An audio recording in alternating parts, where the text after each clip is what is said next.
I go with you into the fight. I am with you. I am with you. Do not fear. Be bold. I am with you. I am with you. Go in my strength. Be bold. Zerubbabel, will hear my voice. This is not by strength or sword, not by power, nor by human might, but by my spirit, yes, by me. This mountain in your way, it shall become a plain. What I have started, I'll complete. You will see my power flow. I am with you. I am with you. Do not fear. Be bold. I am with you. I am with you. Go in my strength. Be bold.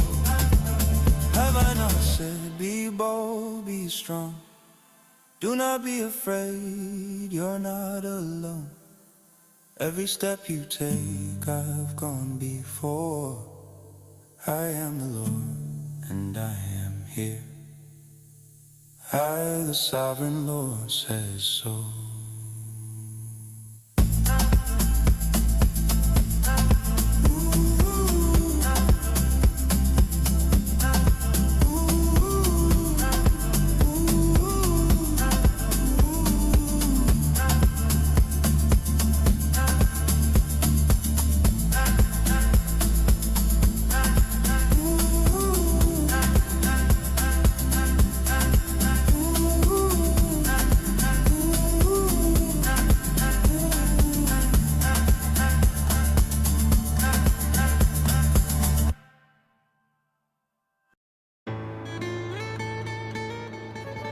Therefore the redeemed of the Lord shall return with singing unto Zion, and everlasting joy shall be upon their heads.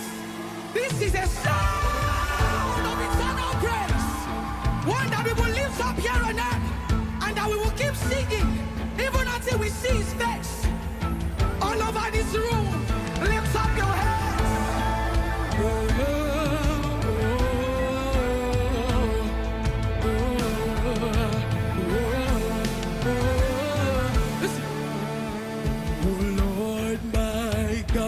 Thou art worthy to receive glory, honor, and praise.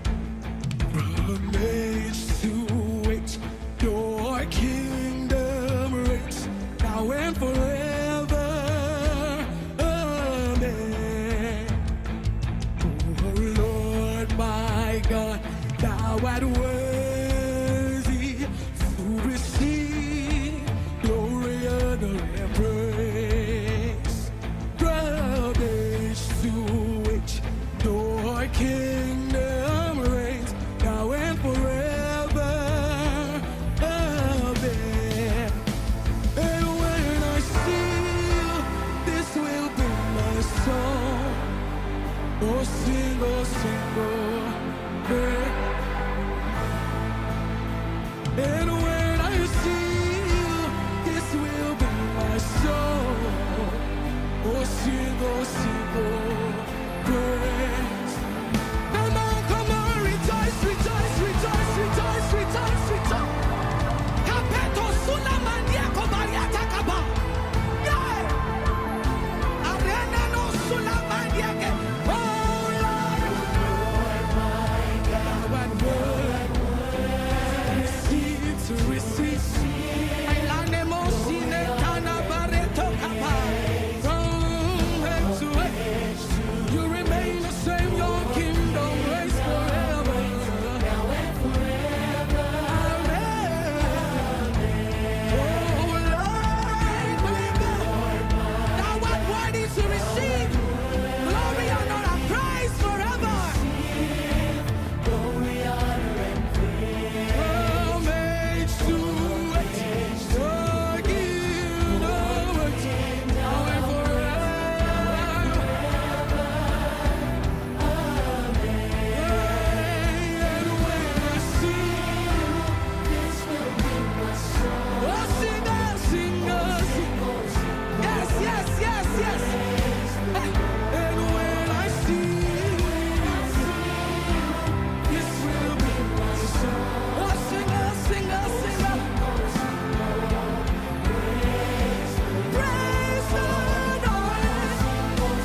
Dance, dance, dance, dance. Let's go. Can I see you? Everybody, all over this room. Hey, Jesus, Jesus. We are singing unto you. This is what I'm meant to do. This is where I'm meant to be. Oh, singer, singer, singer, singer. Aparute meka barata. Eswage malia kabarata. Sieto sibata ikaba. And when I see you, this will be my song. Oh, sing God's praise.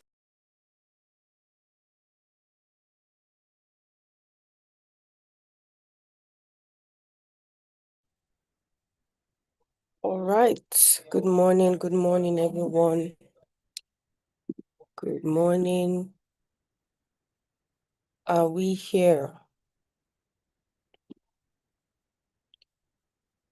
Good morning. Let's see. Let's hear you speak. You can unmute your mic and say good morning. Good morning, ma. Good morning. Good morning, ma. Good morning. Thank you for joining this morning. We're 6 minutes into our time already, and we have our speaker in the house. We have our facilitator in the house already. I hope your week went well. How was our week? How was our week? I was not in class, I think 2 weeks ago. That was the last class that we had with the Pastor Goody. And I saw that you guys had a great time. You actually went, you saw a movie, it took you to a cinema, right? And I think he gave us a task. What's that task? I'm sure he gave us a task. So what's the task? I saw that nobody even responded to the task at all. So before the end of this class, we need to submit our tasks, right? And I would like to ask us a question. How has the session been for you? How has this journey been for you? How has it exactly been for you? Because we cannot just continue on a 9-month journey. Pardon me, please.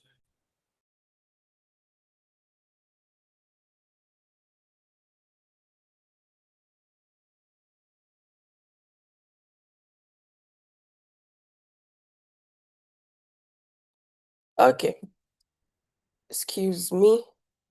All right, so how has it been for you? You cannot just continue on a 9-month journey. Imagine a woman who is pregnant and she does not go for antenatal. She does not go for any treatment at all. She doesn't go for any checkup at all. So we need to check in on you. How has it been for you? Hope you've been able to practice some things, and hope you've received enlightenment. Hope you've received some, we always say that you share your aha moment. It's not just to respond on the group or to say something.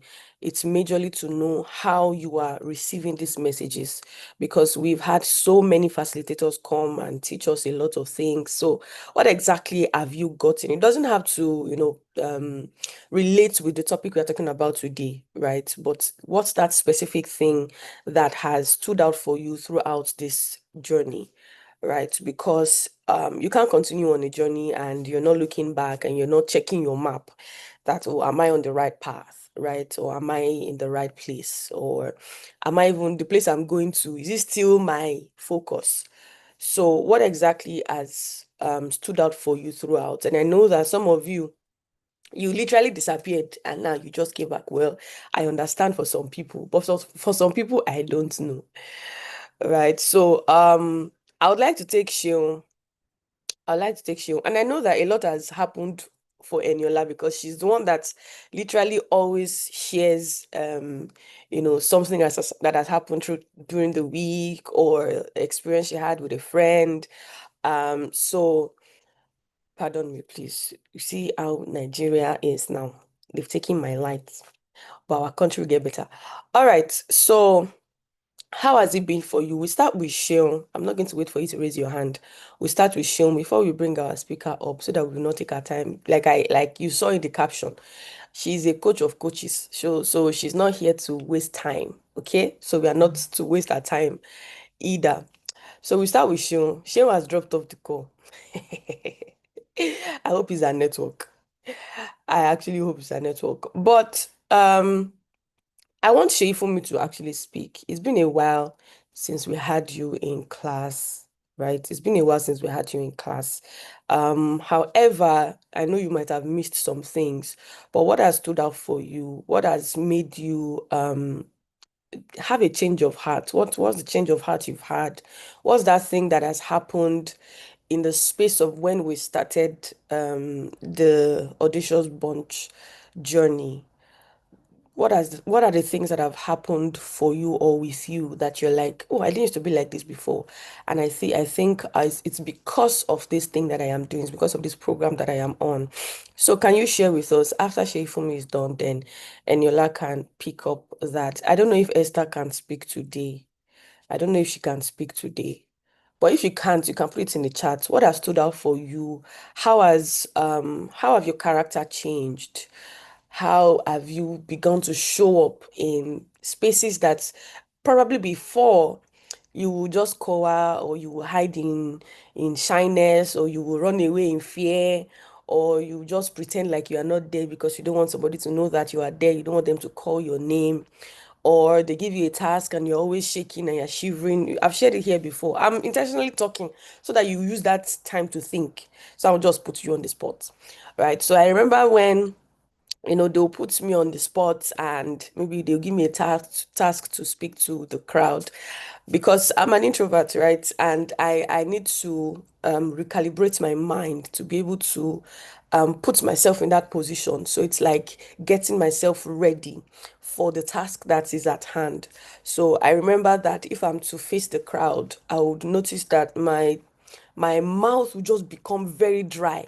That's when I realized that this thing is psychological, because why should shyness or stage fright or anxiety affect your biology? Why should it affect your mouth? So my mouth would be literally dry before I go upstage or pick up the mic or just to stand in front of people, even including crowd of children. My mouth will be dry. I'll be shivering. And I'm like, wait, what's going on? They're not going to bite me now.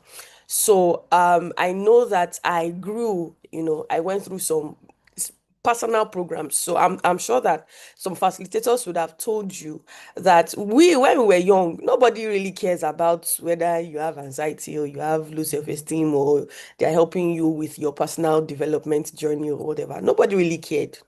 So I went through that on my own. You search different videos. In fact, YouTube was not a thing then. So you would have to read books, make sure that you are watching other people, just to know the kind of life that you want to have. And I've mentioned it here before, image of oh God, this word has gone away from my mind now. I'll remember. So when you're looking at somebody to become the kind of person that you want to become, right? That's what I'm saying. So you have to look at other people. What's this kind of this behavior that this person has that I don't want to have? What's this personality that this person has that I don't want to have? You would have watched many people. So I literally did that. Okay, so there was nobody that you want to look at and say, or watch a video that you want to watch and say that, okay, I want to be a speaker, I want to speak like this in our own time. And nobody really cared. So I went through training myself by myself. So mine was literally personal development, right? It was personal development. So what are the things that has changed for you? How have you grown from being anxious to being open? How have you grown from being a shy person to be an outgoing person? This does not mean that your personality will change, that you now be jumping up and down, but the fact that when they send you on a task, you have to face the crowd or you have to do something important, you just find it very easy, right? You just find it really easy for you. So Sheifumi has dropped off the call again. Okay, so we come back to Shion. I think Shion is back. So what's that thing that has stood out for you?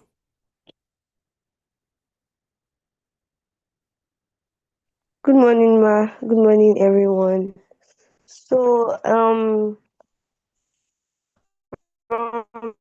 this program, the what has stood out for me, a lot has stood out for me. I've learned in my life, but one of the like most important things or the biggest things that I've learned, or one of the biggest things that have stood out for me, I noticed that my screen time like usage has actually like dropped, like it has dropped so well because on the norms before I can spend like out of 24 hours, I can spend like maybe 10, 11 hours on my phone. And if you even check the apps that I use, like probably WhatsApp and all these kind of things like YouTube, TikTok, Instagram, and all of that. But then nowadays, I don't even like. It's just like as if I didn't even have a phone. I use my phone, but then it's just like if even check my screen time now, sometimes I see 5 hours, 3 hours, 6 hours, and I'm like, wow. Even when I am like studying nowadays, I don't even think about my phone. I just like focus on what I'm doing, and then I go back to my phone for whatever I needed to do. And then another thing is that I've learned to be more confident because I'm like very confident when it comes to talking to the camera or talking to people like in meetings like this because I'm not like physically there with the person. But then when it comes to me like being around people, even around like my friends or like even my best friend, sometimes I can be so nervous around the person. And I don't know why, but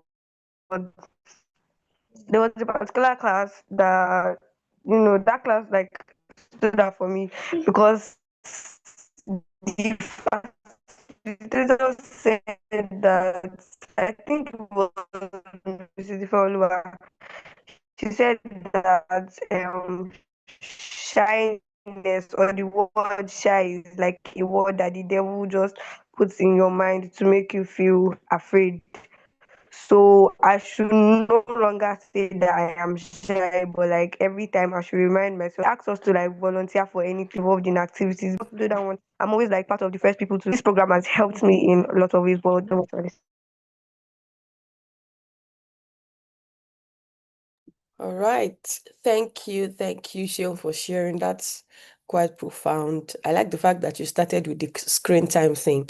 And the fact that when you are maybe studying or doing something else outside of your phone, you don't pick your phone at intervals because that thing is something that people really struggle with these days. When you are doing a task and you feel like you're all spent out, you just pick up your phone. You're not done with the task or you're not done with reading or studying, you pick up your phone and then you start doom scrolling. It's a struggle for so many people, even including adults. It's not just teenagers. So if adults can have that struggle, how much more young people? So thank you, Shion, for sharing that with us. Do we have Shay for me in the house already? Yes, ma'am. All right, go ahead. Good morning, ma'am. Good morning, everyone. Okay, before we started this program, I joined, I was someone that was very, very shy while speaking.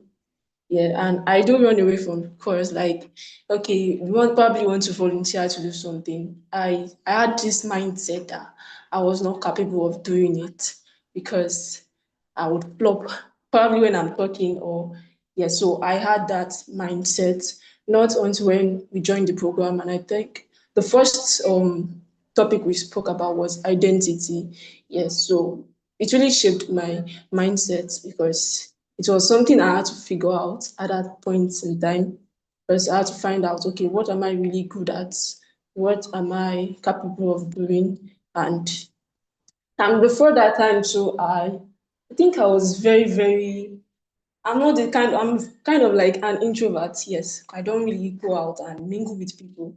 Although yes, I'm not like living around people. But when I come to school, at times I'm just like, okay, let me just sit down on my own. I don't want any problem because of the experiences I've had. So I was not like that before, but because of those experiences I've had, it's just brought me down. But when I joined the program, I've seen a lot of changes, a lot of changes. Yes. So yes, I think that's it, ma'am. Thank you for sharing. I think many of us have that struggle, as the fact that you're actually an introvert. Many people have that struggle. And because our environment shape our personality, our significant emotional experiences shape our personality, our upbringing shape our personality. So we've been the inside kind of a person. People that, are extroverts, some of them are also shy. They can just be all bubbly in the midst of their friends and people that are familiar to them, and not, the public, the general public. So many people have that struggle. And just like Shion reminded us of what Mrs. Ife said, that the devil just wraps up shyness. It wraps up fear in the word shyness. So if scripture says that God has not given us the spirit of fear, but of power, love, and of a sound mind. The reason why you are afraid or why you are shy is because you feel like you are not sound enough to be able to face the crowd. So thank you, Sheifumi, for sharing. So we move to Eniola. Eniola, share with us, and so that we can bring up our speaker for today. Okay, good morning, ma. Good morning, everyone. I trust you are doing well. Okay, so this audacious bond program has taught me a lot. We have done a lot of topics, but the topics that made stood out to me was emotional intelligence and self-awareness. Yes, so I've been taught on how to act in particular situations, how to, instead of overreacting, how to pause, yes, instead of, before doing anything, thinking before acting, pausing before saying things, in case, if I get offended by something, I have to like think, okay, and you're like, this is how you're supposed to react in this situation or not. And of course, like our coach has said, that I used to share what has gone with my friends and everything. So it has really tested, like I've been tested, my emotional intelligence has been tested too in that area. The friend I talked about that blocked me, she hasn't still blocked me up to, unblocked me up to now, even though I apologized to her, but it doesn't get to me anymore. Like I'm just like, okay, people come and go, everybody has their life. Everybody's not supposed to be my friend, and I'm not supposed to be everybody's friend. So maybe she's not actually supposed to be part of my life. So it has taught me that like there are different people in every place that we find ourselves. People are not the same as I am. So the way I think is not the way another person is thinking. So yes, self-awareness too. I've understood the kind of person that I am. I'm not understood fully, but I'm getting to know better the kind of person I am, the things that I love, the things that I do not like, the how I'll react in a situation. Now I know that, okay, like this thing that this girl did to me, I know how I reacted in that situation and how I could have done better. So I was able to sit down and see that, okay, oh, I was not supposed to say this at this moment, but this is how I was supposed to react. So I'll be able to understand myself better. This coaching program has helped me to understand some parts of myself better. Thank you, ma. Thank you, everyone. Thank you, Eniola, for sharing that. And I truly understand the area of friendships being blocked. Has anybody blocked me before? I don't notice. That's how bad it is. I don't notice if you blocked me or not. So, yes, I like the fact that you understand how friendship dynamic works now. Okay, you've apologized, and in your mind, oh yeah, there's no offenses, there are no more offenses in your mind, but probably the person is still offended, or they just don't want to have anything to do with you anymore. It's not a definition of who we are, right? It just speaks to who they are. Because we've tried our best to, mend that broken bridge, right, between us and them, and we've made things clear, right? So it's not necessarily about you anymore, because you've proven the kind of person that you are to both yourself, to other people, and also to them. So whether they keep you blocked or they unblock you, it doesn't matter. Even after, let's say, she actually unblocked you, even after the unblocking, the relationship can never remain the same, because why the blocking in the first place? Okay, so it just speaks to the fact that, oh, you've learned how to regulate your own emotions, but they've still not learned that. So I like that you also said that not everybody would be in my life, and I don't have to be in everybody's life. When we understand that, we'll know exactly how to tread, we'll know exactly how to speak to people, act around people, deliver our messages, and we know that, oh, some people can be more sensitive than others, and we'll live a peaceable life with everybody. Thank you for sharing that. So Esther said, I've really learned a lot in this class. Honestly, honestly, it hasn't been easy keeping up with the sessions. Me too. It has not been easy for me. It has not been easy for me. So if it's not easy for me, please, please sacrifice your time to grow and be better. But it has been worth it. Yes, it's been worth it. Sometimes Saturday morning, I want to sleep. You see these facilitators that are coming every Saturday. See, they have physical sessions. You don't understand. They have scheduled time already. So that's why we say that come into class, the facilitator will come up by 11:30 on the dot. They will take their session and go ahead with other things that they have. See, we are adults. We that are facilitating these things, we are adults, and we have lives. We have lives scheduled. We have things scheduled already. So the sacrifices that we are making, you too make your own sacrifice. Please come to class. Eh? Okay, so let me continue. I don't know why I went that way. Anyways. So she said, but the sessions have been worth it. I have learned to network with people. Normally, when I go to a new place, I shrink and I don't talk to anybody. But then I went for camping a few weeks ago. I started conversations with people. So you were the one that started conversations. Nice. Started conversations with people, and it wasn't hard. It was fun meeting new people, and my confidence was on an clock. It was on another level. I was shocked at myself. That's exactly the thing. That's exactly the thing. I was shocked at myself.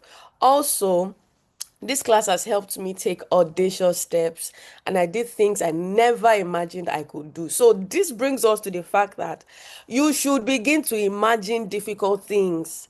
Imagine those things, because the God that we serve, the spirit that we have inside of us, is the spirit that multiplies our imagination. It goes beyond, above and beyond. So if you had imagined yourself doing those hard things, it would have taken you to even a higher place.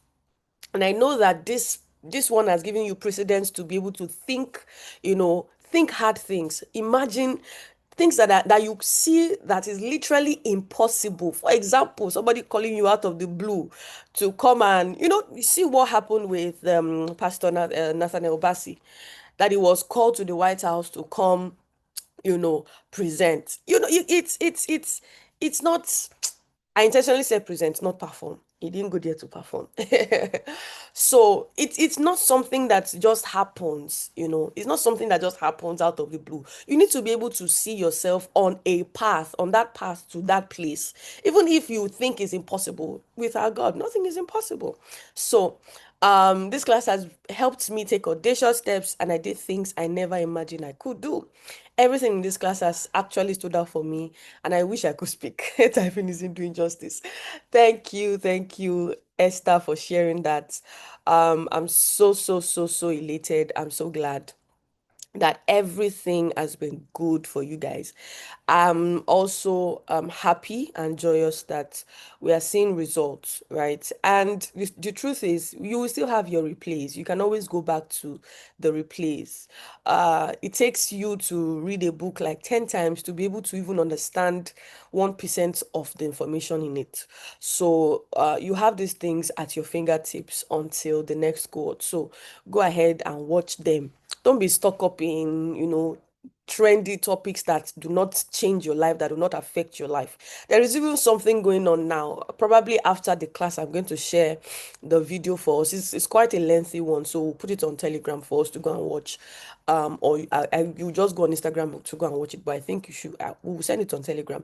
So there's this, we call it conspiracy theory, but it's not conspiracy theory, right? That some people are funding this Olodo uprising thing, right? Some people are funding it, intentionally putting the people that have nothing to offer forward, putting them on a platform that millions and millions and millions of young people are following them, and they are shaping people's minds with these rubbish trends.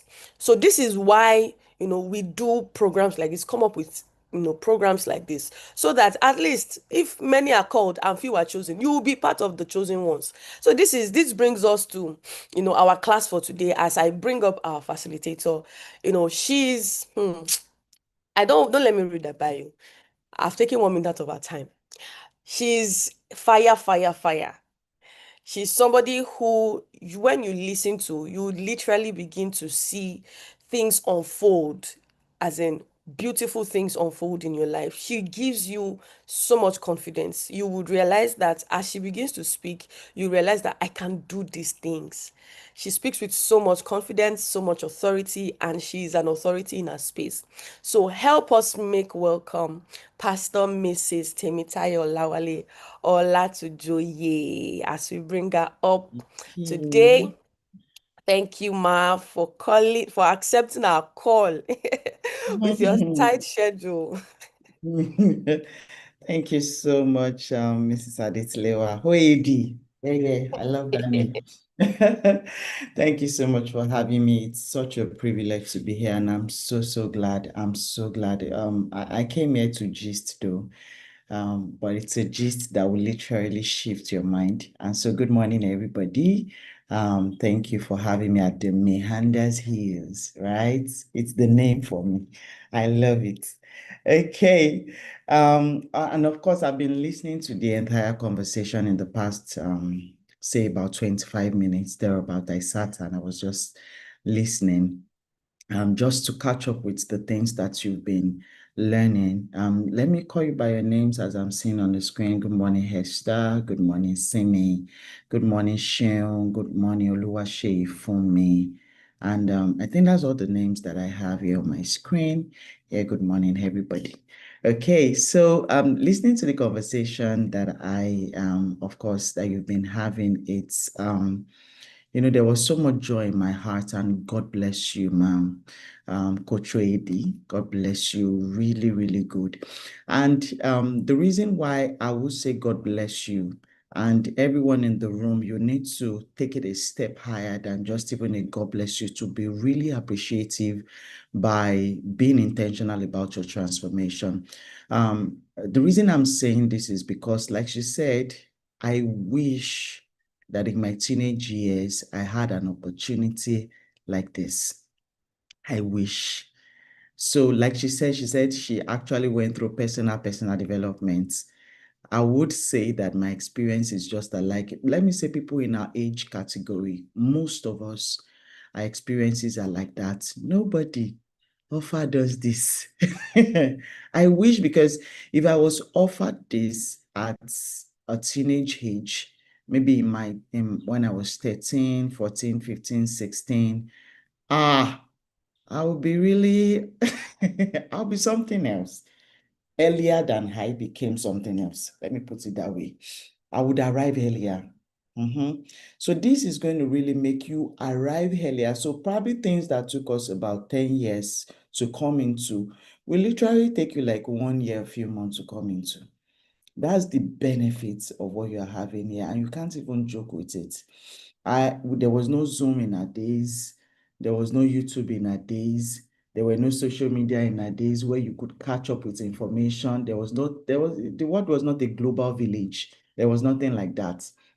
You need to really stretch the extra to have information. And people who had the information were people who were readers.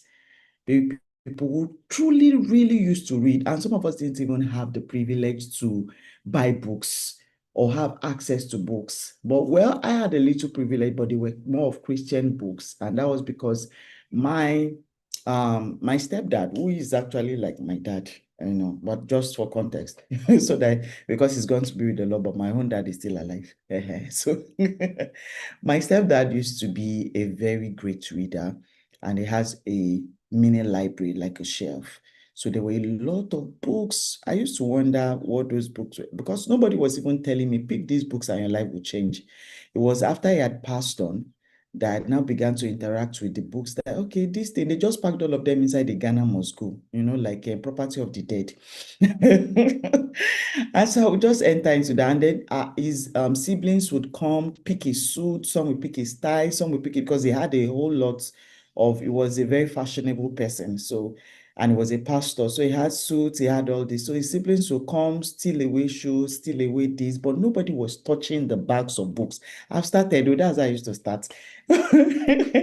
Nobody was touching those bags. So I became very curious and I was like, okay, let me just, he was more into the deliverance space. So there were a lot of books on the deliverance space. You will see those Rebecca Brown, very scary kind of books. And then I would pick those books and I would start reading, maybe someone like Rebecca Brown's book, and I'll be like, is this real? But something began to happen to me, my mind began to shift literally. So, but I had a whole lot of things to figure out for myself, but thank God for the Holy Ghost in us. I think I caught him and I got him early within me. And he was a teacher in me. The Holy Ghost through the scriptures can teach you things that are beyond just Jesus. Yeah, it will teach you life principles. Yes. And those life principles they become a grace that sits in you. You don't know why, but there is a way you're interacting with other people. Not because you had somebody coached you, but you just have a different level of interaction. You don't know why, but you don't just want to be like other persons. And I was no, I went to buy something, at a particular shop, and there was this girl. She's in school, but I think she was on break, and then she was just doing a sales girl for the shop owner at the time. And then I came into the store. She should be she should be 16, maybe 15, 16, 17. I can't really place it, but that's the range of her age. And so I came in, and then a boy was immediately after me. And the boy just was with a bag in his hand, and the boy just banged the bag on her head and started saying all manner of negative things to her, like, oh, Rorie, kind of a thing. And then the girl too responded with a kpi. But the way the girl was, when I say kpi, like curse, I had to say it that way for you to know. And so but the girl was speaking good English. So it's not a question of whether she's learned. That was not the issue. I was shocked. I was really shocked. You know why I was looking at the way the girl was interacting with the boy, how the boy had no single respect for her.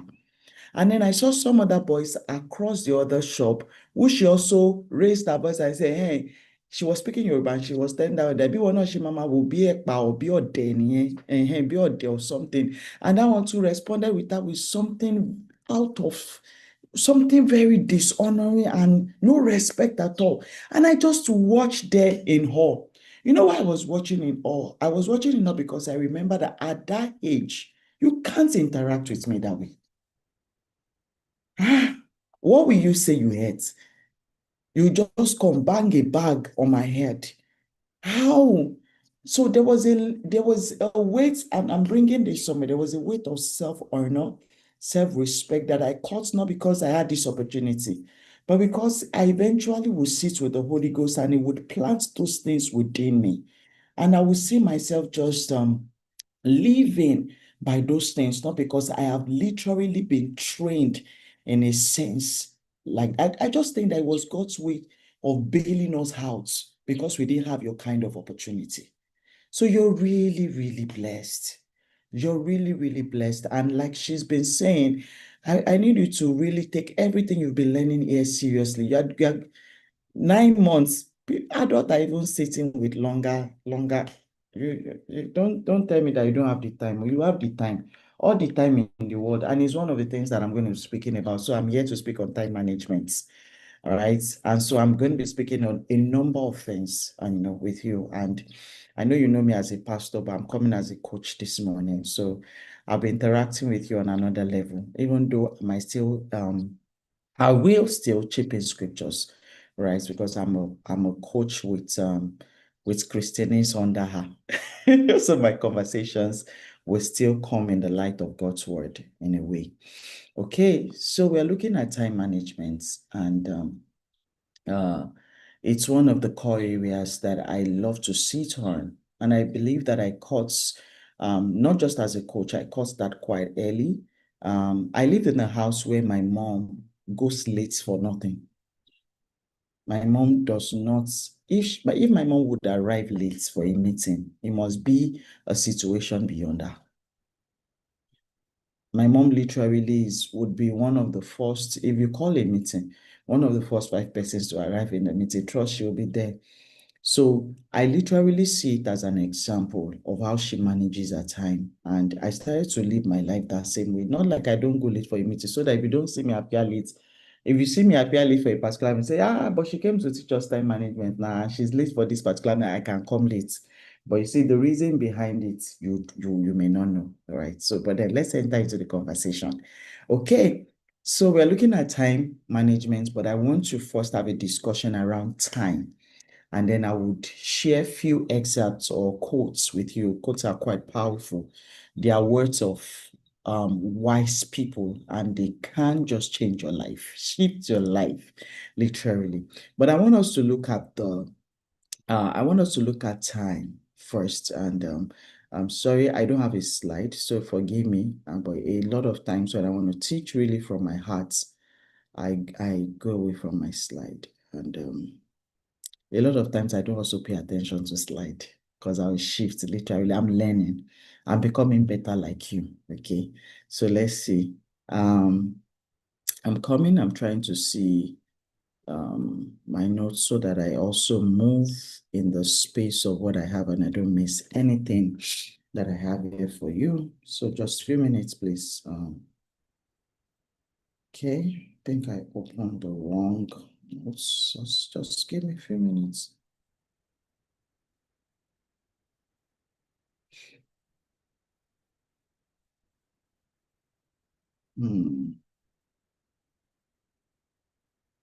Okay, so there were some definitions I caught and I actually journaled, and I'm trying to pick them, but for one reason or the other, I don't know why I cannot find them here. But just give me about a few minutes because those definitions are quite powerful, and I want to read them out to you.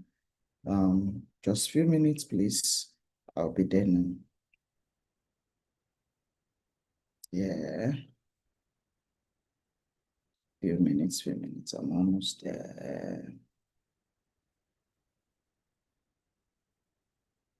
Okay. No, I must get those definitions for you because they define it. I don't know how I missed them. So I'm trying to search my journal for it.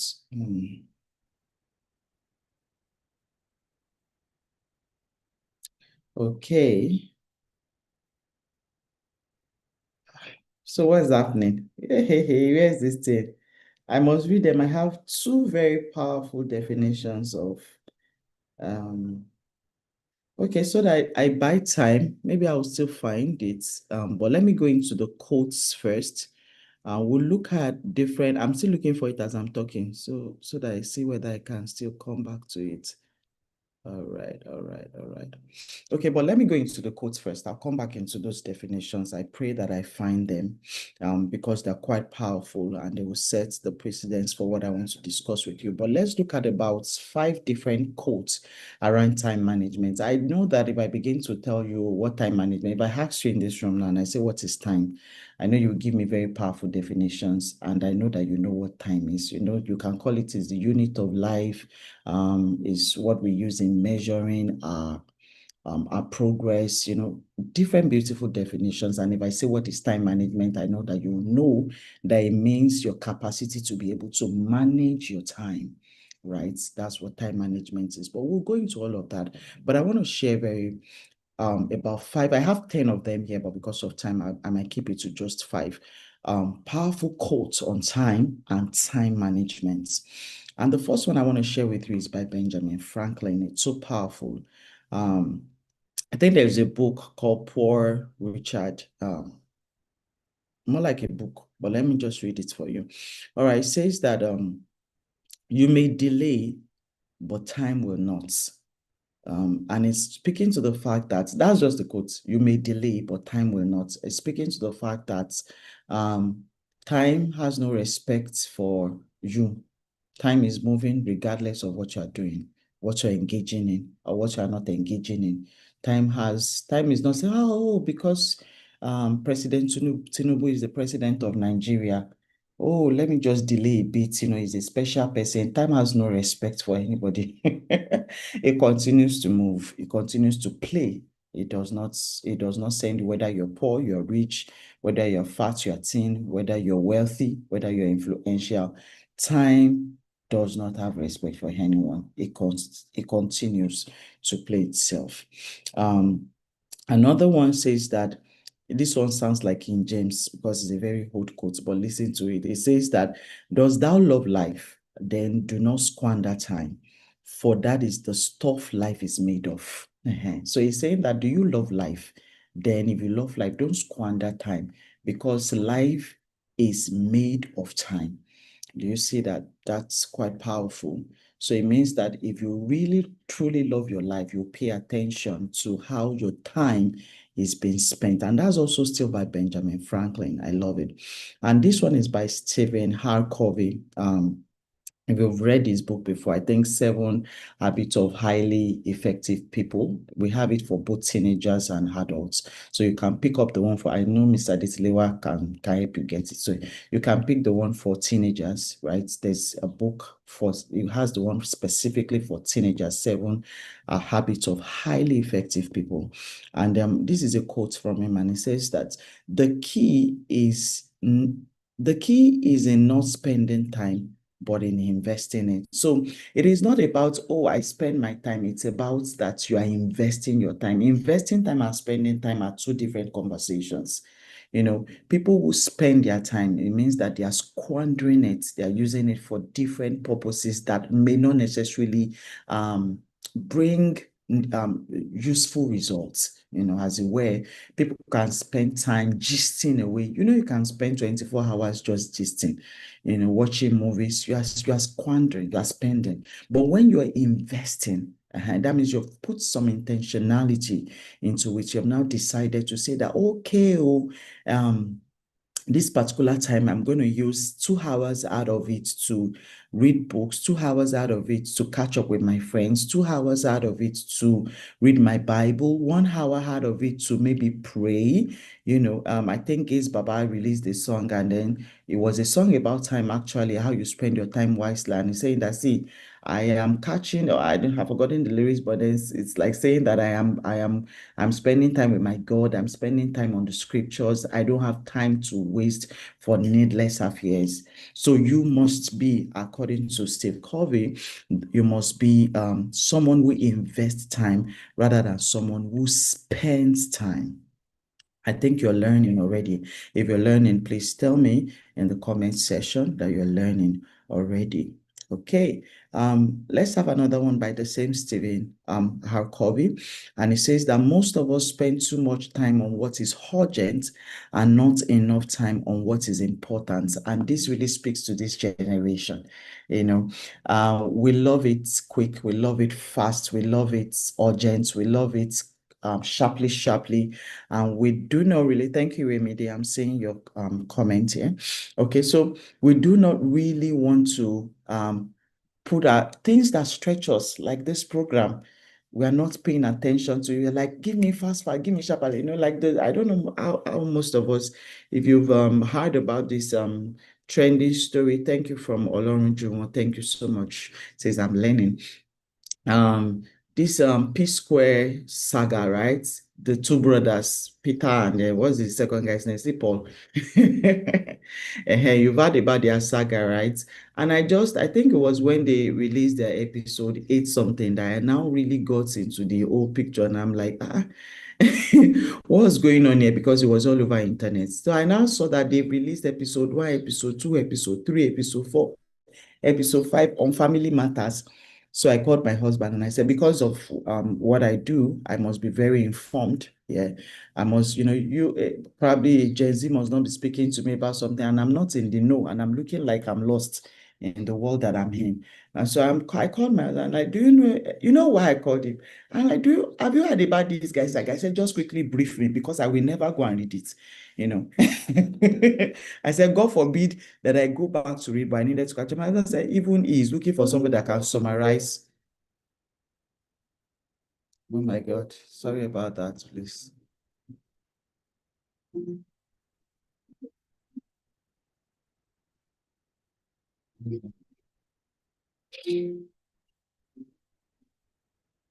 Fine. Sorry, please. Can you still see me? Yes, we can. Okay, thank you. I'm even trying to maximize. Okay, so good. So I said this to you, he's looking for somebody that can quickly give him the summary of what is going on with them that he does not know. And he's really interested in knowing what is going on with their family. But you see, the reason why I did that is because I can't spend that quality of time on catching up with nonsense story when I should be able to spend. I would rather take that quality of time and maybe spend on praying or spend on reading a book that will really, really bless me. Do you get it? But this age, we really do not like spending time with things that will transform us. That's why you may not see a crowd in a room like this. I didn't expect to see a crowd, because people don't pay attention to the things that will stretch them, and they don't pay attention to the things that are long term. Because the things that are long term would truly stretch you, but they are the things that truly last. So that's a powerful one by Peter Drucker. I usually like his quotes in his book, The Effective Executive. He says that this is a powerful, it says that until we can manage time, we can manage nothing else. So it means that someone who cannot manage time appropriately will find it difficult to manage other things appropriately. So it looks as if managing our time is one of the very powerful foundation of how we manage every other things that concern our lives. You manage family. You can't manage family so well if you don't know how to manage your time. Because, for example, I'm a mom, right? I have I'm a mom, I'm a wife, I'm a sister. I have different people to manage in my life, and I have myself to also manage.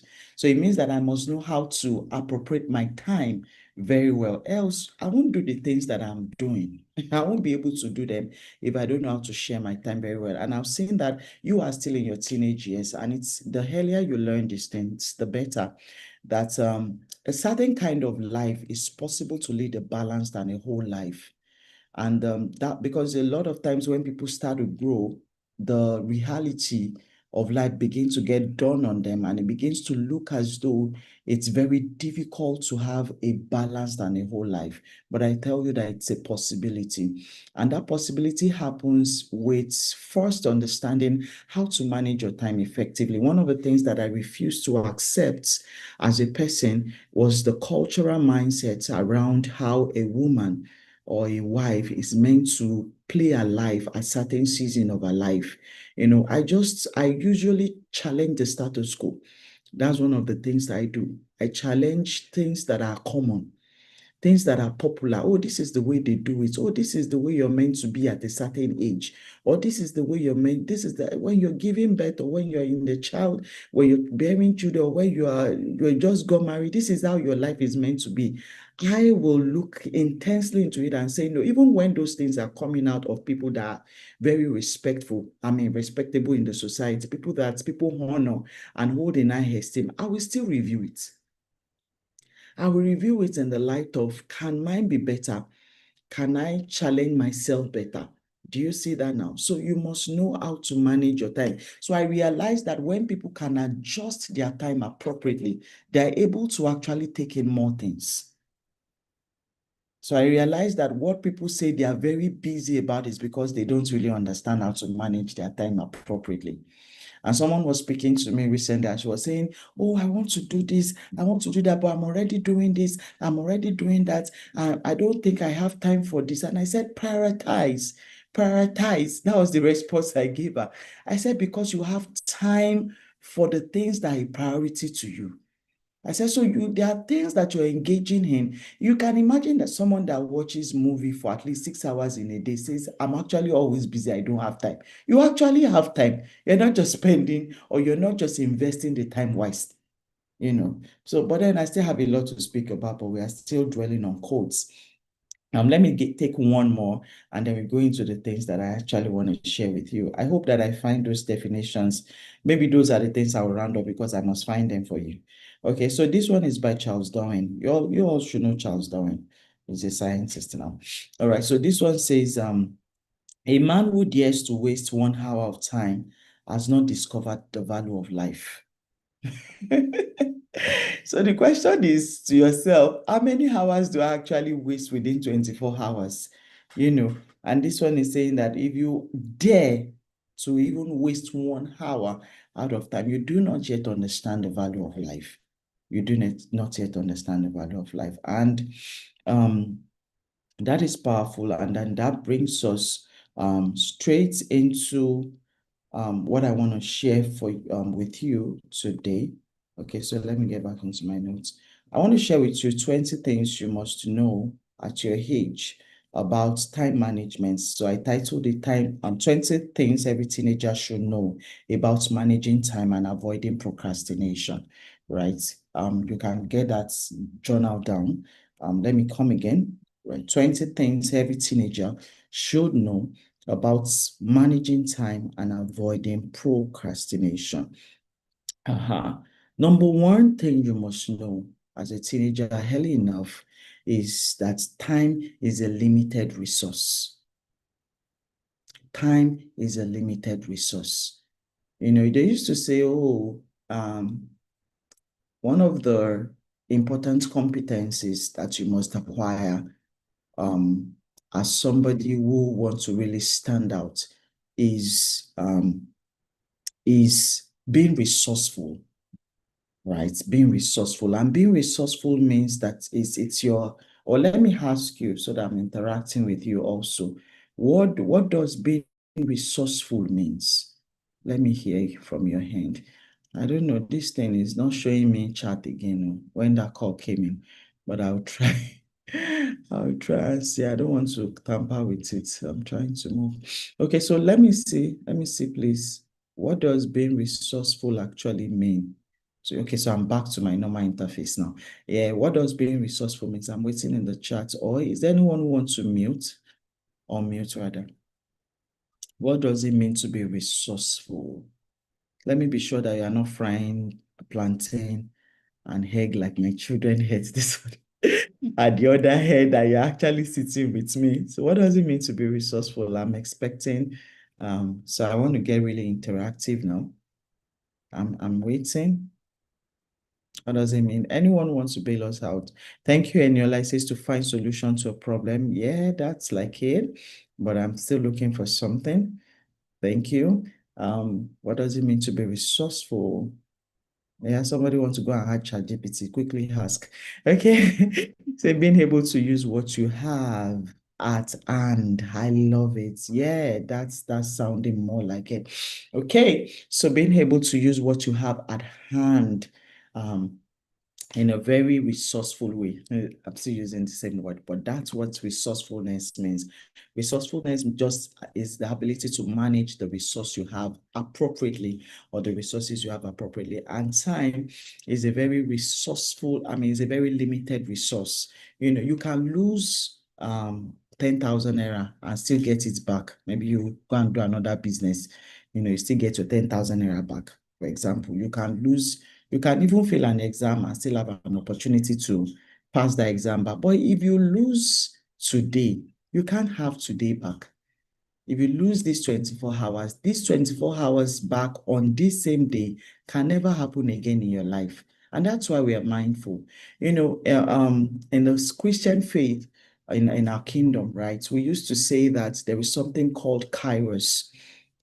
And kairos is, about a spiritual timing that the Lord has set in place for certain things to happen in your life. Kairos is a kind of timing, like a timing that the Lord has set for certain things to happen in your life. And you see, when the Lord wants those things to happen, if you miss that season, sometimes it could take some persons 5 years, sometimes 10 years, sometimes 20 years to get those things back. I'm telling you, is that serious? So that's why I'm saying time is a limited resource that everyone must be mindful of, such that you do the right thing at the right time. There are some relationships that when certain people miss a certain time, to get those kind of relationship again might take them another 2 years, might take them another 5 years. And those relationships, if they don't hear those kind of things, nothing may change in their lives.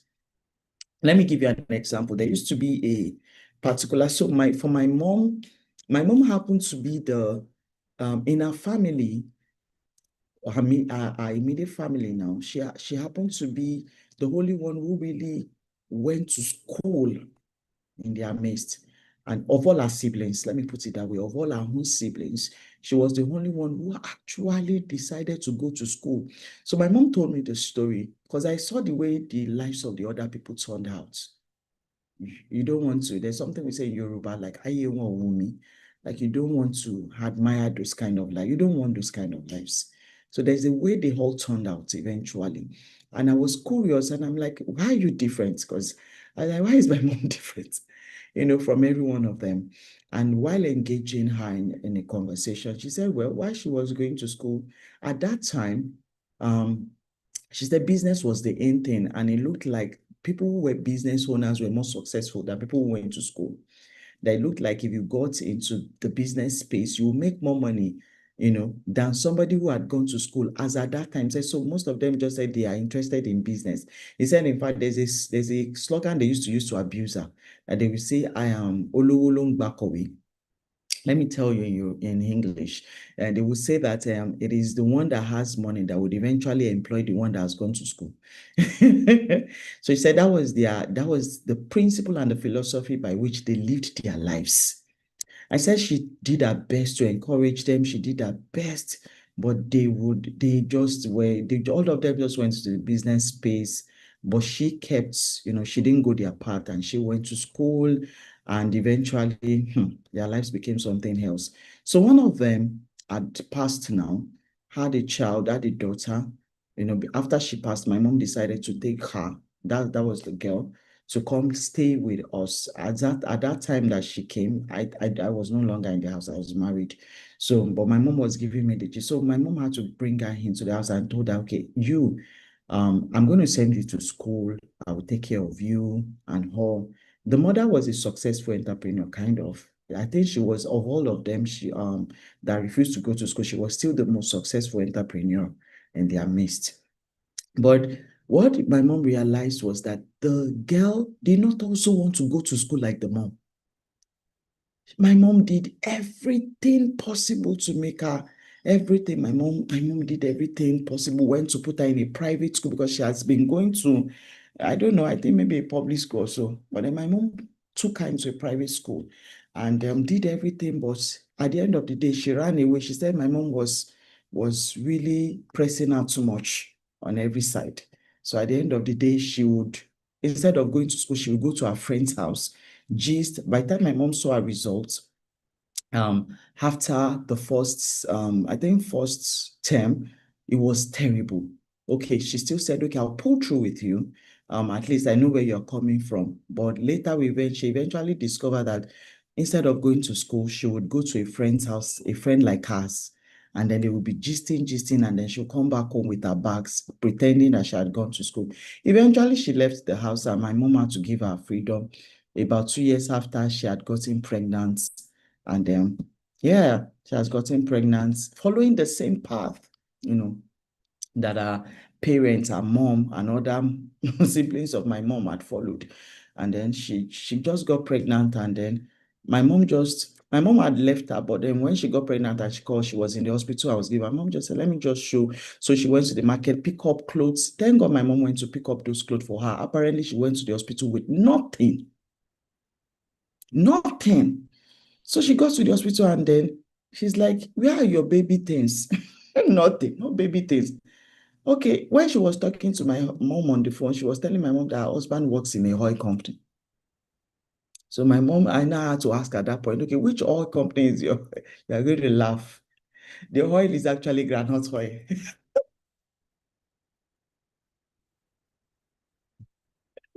Oh God. The oil is actually granite oil, and the reason why I'm telling you all of this is to see that time is a limited resource and that you must engage the opportunity you have within that limited resource. I see the time she had to go to school to be sponsored. One of the things I was really angry about is how many children are out there looking for somebody to sponsor them. You got somebody who is saying, see, I want to make your life better. Look at your mother's life. Look at the other people's life. I want to make your life better. I will sponsor you through school. If you want to go to uni, I will pay. I will do everything. But you still decided, and she started crying. Oh, this one, if she had known, blah, blah, blah. So apparently it was my mom that had to give her money, buy things for the baby and all of that. But she has lost the opportunity. She has lost the opportunity. She has really lost the opportunity. Now she has a responsibility. Only God knows if she does not have the second child already. So time is a limited resource. So I want you to ask yourself, what am I doing with my time that I have now? What am I doing in my teenage years? What am I doing with it? Because your teenage years, you can't recover your teenage years. You're old, you are old. We know some of us used to say adulthood rather is calm. It's not true though, but then it's a popular saying. And that's because you're just saying that I wish I could have my teenage years again, and then I would actually make the right decision. So time is a limited resource. Number two is that you must know that being busy does not mean being productive. And I would say some teenagers have very full days, but very little to show for them. So you can be very busy, but not productive. I love the way that I know a facilitator had come to talk about how you spend your time on social media, and it's one of the things that I still speak to. And I love the fact that I was in seminar that spoke to the fact that our screen time had now reduced because you can be very busy, but not productive. So you must check your busyness alongside your productivity level. You must look at it. Okay, so I'm very busy now, but then what are the result and the proof of my busyness? Do you get it now? So you must know how to engage your time so wisely that it produces for you good results. It's very important. Very, very important. All right. And let me move to the third one. I'm really rushing through so that I can give you a lot of them. The third one says procrastination steals from your future self. Is it procrastination, right? I know you know what procrastination is, and honestly, I don't really want to bore you with definitions. I mean, I'm not coming as a scholar for you. I'm coming to teach you life. And that's why I wanted to read just those two definitions of time, but I hope I'll still get it where I kept them. Okay, so you must know that procrastination is not stealing from your today, it's stealing from your tomorrow. That's what it's doing to you. It's stealing from your future self. It's stealing from who you should become when you're 25, from who you should become when you're 30, from who you should become when you're 35. It's stealing from who you should become when you're 40, because there is a version of you that must arrive every season of your life. There is a version of you that must arrive when you're 25 so that you can come into the fullness of the things that God has prepared for your destiny. There's a version of you that must arrive when you're 35. When the version of you that should arrive at 25 is just arriving at 40, those are the people they call a fool at 40.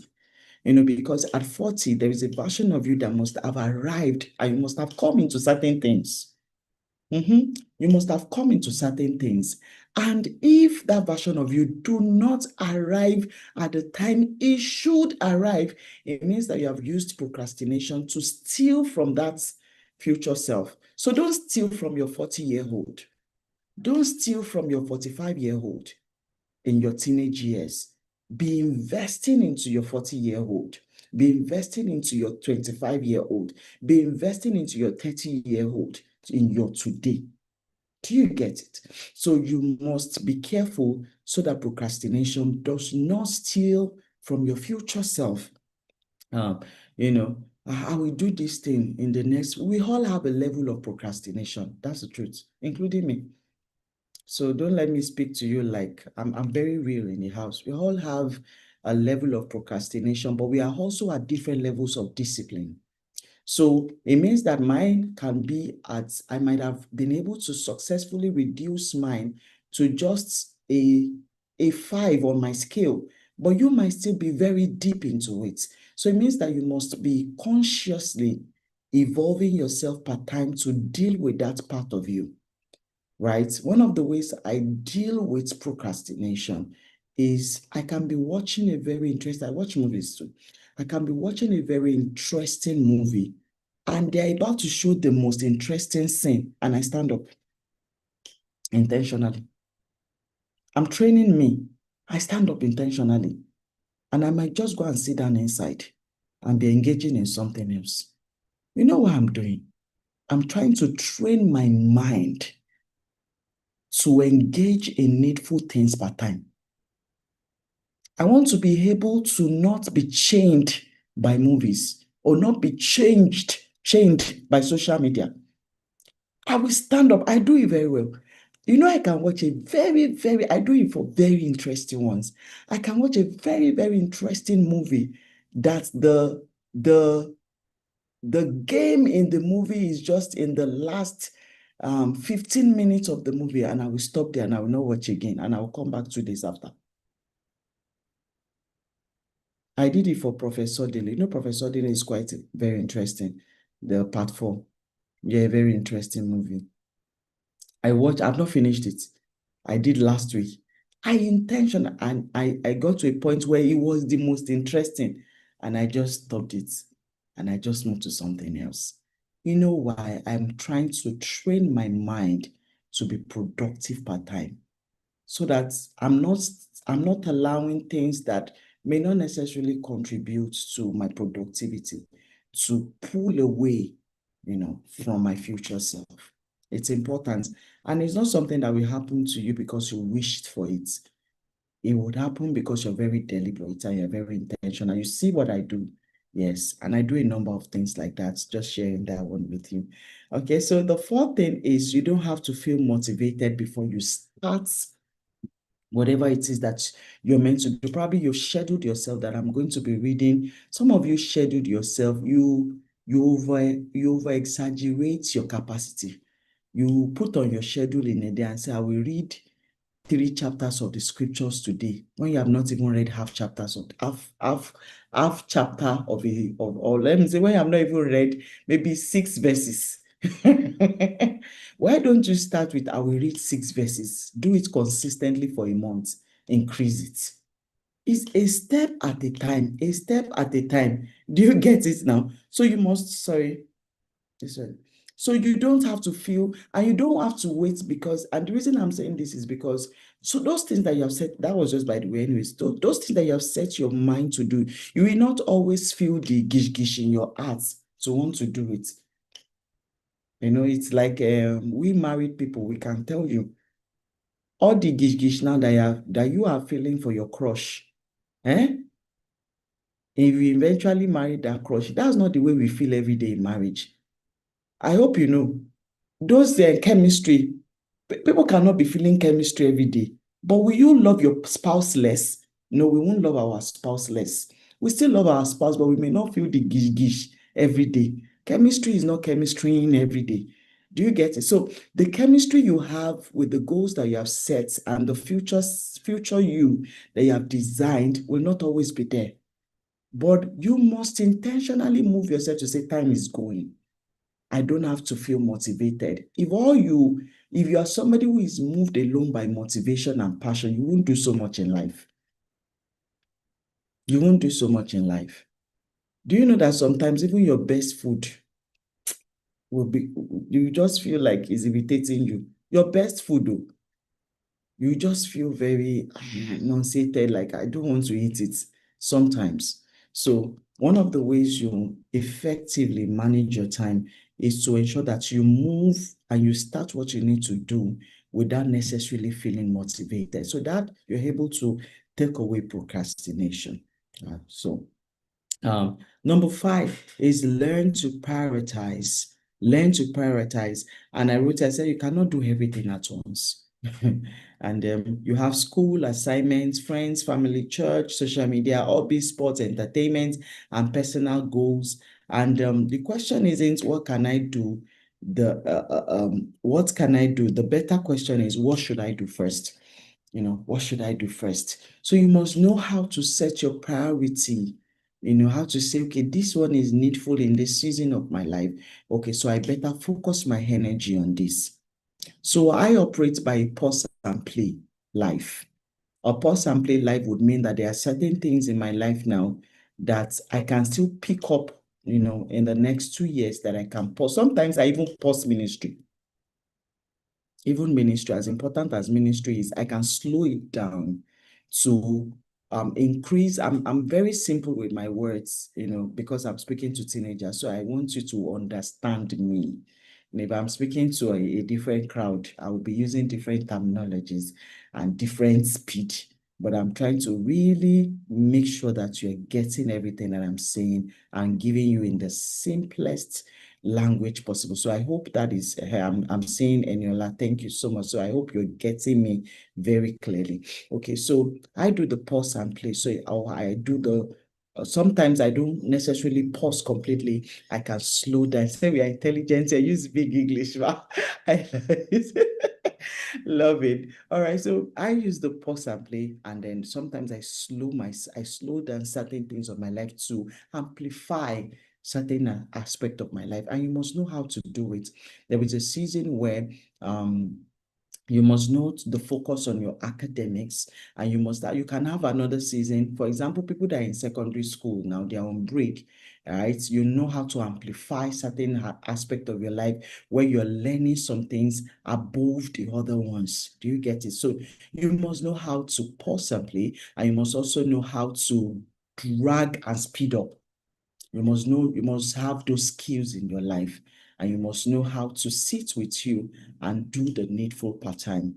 And I want to share this. Maybe it's in one of the things that I want to share later, but it came to mind and I want to drop this for you. I want you to know that you will do 10x better than your counterparts and your mates if you're doing something they are not doing in the now of your own life. And let me tell you, one of the things that an average teenager is not doing in the now of their life is that they are not as intentional and deliberate about their future. And I mean it. An average teenager is living by chance. An average teenager is living by whatever comes my way part-time. Very few teenagers actually have their lives well planned out. Very few. So it means that if you can come into that game quite early, your outcomes by the time you're 30 would be completely different from the people that are your counterparts in the now. The things you'll be interacting with will be completely different. When I was a teenager, nobody was telling me that I could sit and write a plan for my life. Nobody was even having interactions with me about purpose. Nobody, they were not teaching. What were they even teaching me in church while I was a teenager? They were teaching me Goliath and David. I'm telling you, I never even liked my teenage, I never even liked my teacher in church as a teenager. She was always reporting me to my dad. She was always reporting me to my dad. So whenever she's teaching me, I shut out. I'm telling you, I'm off. I'm in the class in church, but I'm not in class. You know, I was the pastor's child, and then it meant I have to be perfect. To her, I have to be perfect. I have to be the perfect example. So she was not giving me the space to be a teenager. Do you get it? You guys are really enjoying. I know AD is your teacher. Oh my God. You guys, you guys are blessed. She was a doctor, and I didn't like her. I didn't like her one bit, because before I got home, I would be standing in front of my dad answering all manner of questions of how I was not listening in church, of how I was turning like this, or how I was turning that way. And it was always, are you not a pastor's child? Are you not a pastor's child? Are you not a pastor's child? So there was no one really telling me that I could have sat still with my life, look at the things that were my strength, amplify my strength, and just do better. Nobody. But there was just a consciousness in me that I was meant for more. That was the only thing I was interacting with. So if you can do what your mates are not doing in the now, your mates, you'll become the leader to your mates in the nearest future. You become the leader. Yes, you become the leader. So pay attention to your life. Be very intentional about your life. Be intentional about your relationship. And I'm speaking to your timing and your teenage years. Be intentional about your relationships. Be intentional about, well, as a teenager, I was quite intentional about my relationship also. I can't be friends with idiots, but it was not because somebody taught me. So be intentional about your relationships. Be intentional about the people who come close to you. Be intentional about how you engage your life, how you engage your time. Be very intentional about it. Okay. So learn to prioritize. That was where we were. And then you must know what comes first, what to slow down, what to speed up. Number 6 is urgent does not always mean important. But let me leave that one because of time. Let me move to number 7. Number 7 is your phone can become a thief of time. I know that you've had that. Your phone can become a thief of time. It's not in fact, it can really thief your life. Your phone can steal away the future, can steal away your life. But I know that you've been told about screen time and all of that. But let me share with you maybe something that you might not have heard also is that you can engage your phone differently. Oh God. Please, pardon me, please. Okay, so you can engage your phone or your screen time differently. Do you know that the same content you are consuming online, some persons are cashing out in pounds, in dollars, rather, from the same thing.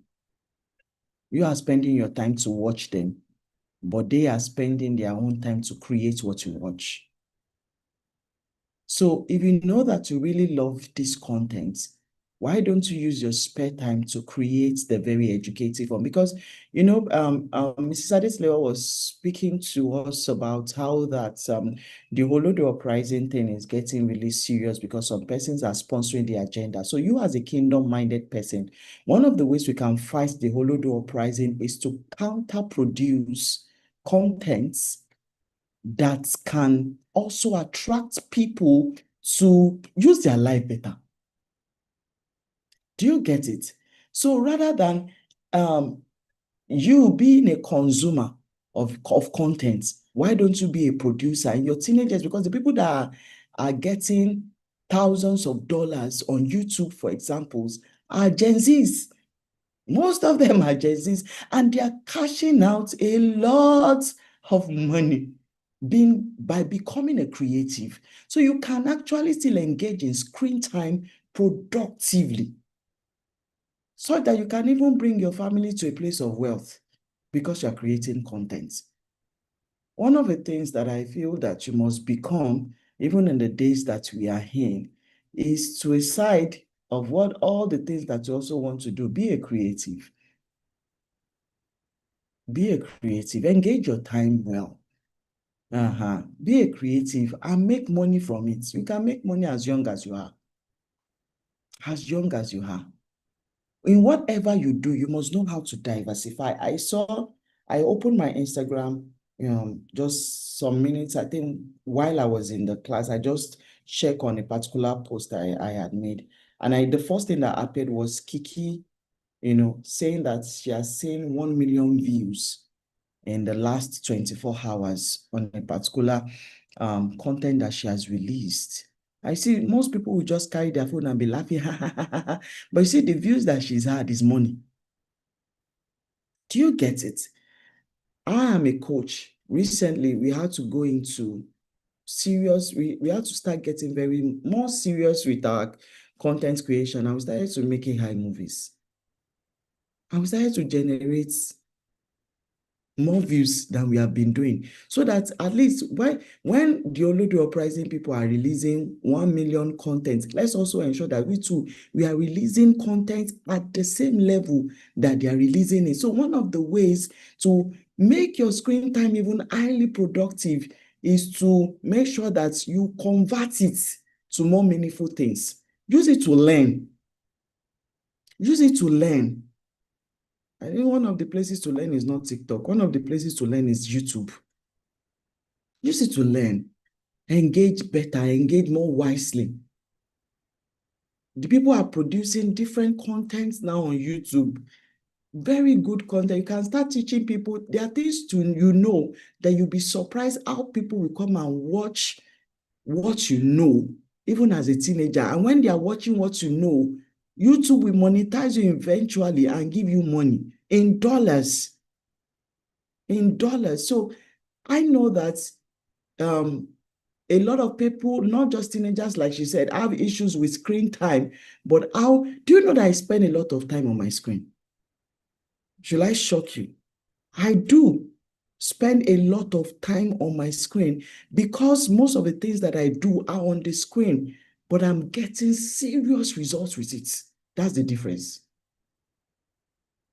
I'm getting very serious results with it. So it depends on your engagements. It depends on your engagement. I spend a lot of time. If you check my screen hour, you will see a lot of time there, but I'm doing a lot of work behind the scene. I'm improving myself. I'm improving the things that I'm doing better. Because when you are not also engaging in screen time, I hope you are not substituting it with something also needless. Do you get? Things that does not bring value. So it's not just about reducing your screen time. It's about engaging your time productively. That's actually the wisdom. So when you are reducing the screen time, you're reducing your screen time to engage productively, not sleeping. Sleeping away, you can sleep away your time. It will still be as worse as you are actually scrolling on your phone. You sleep for like 6 hours, not even night sleep now.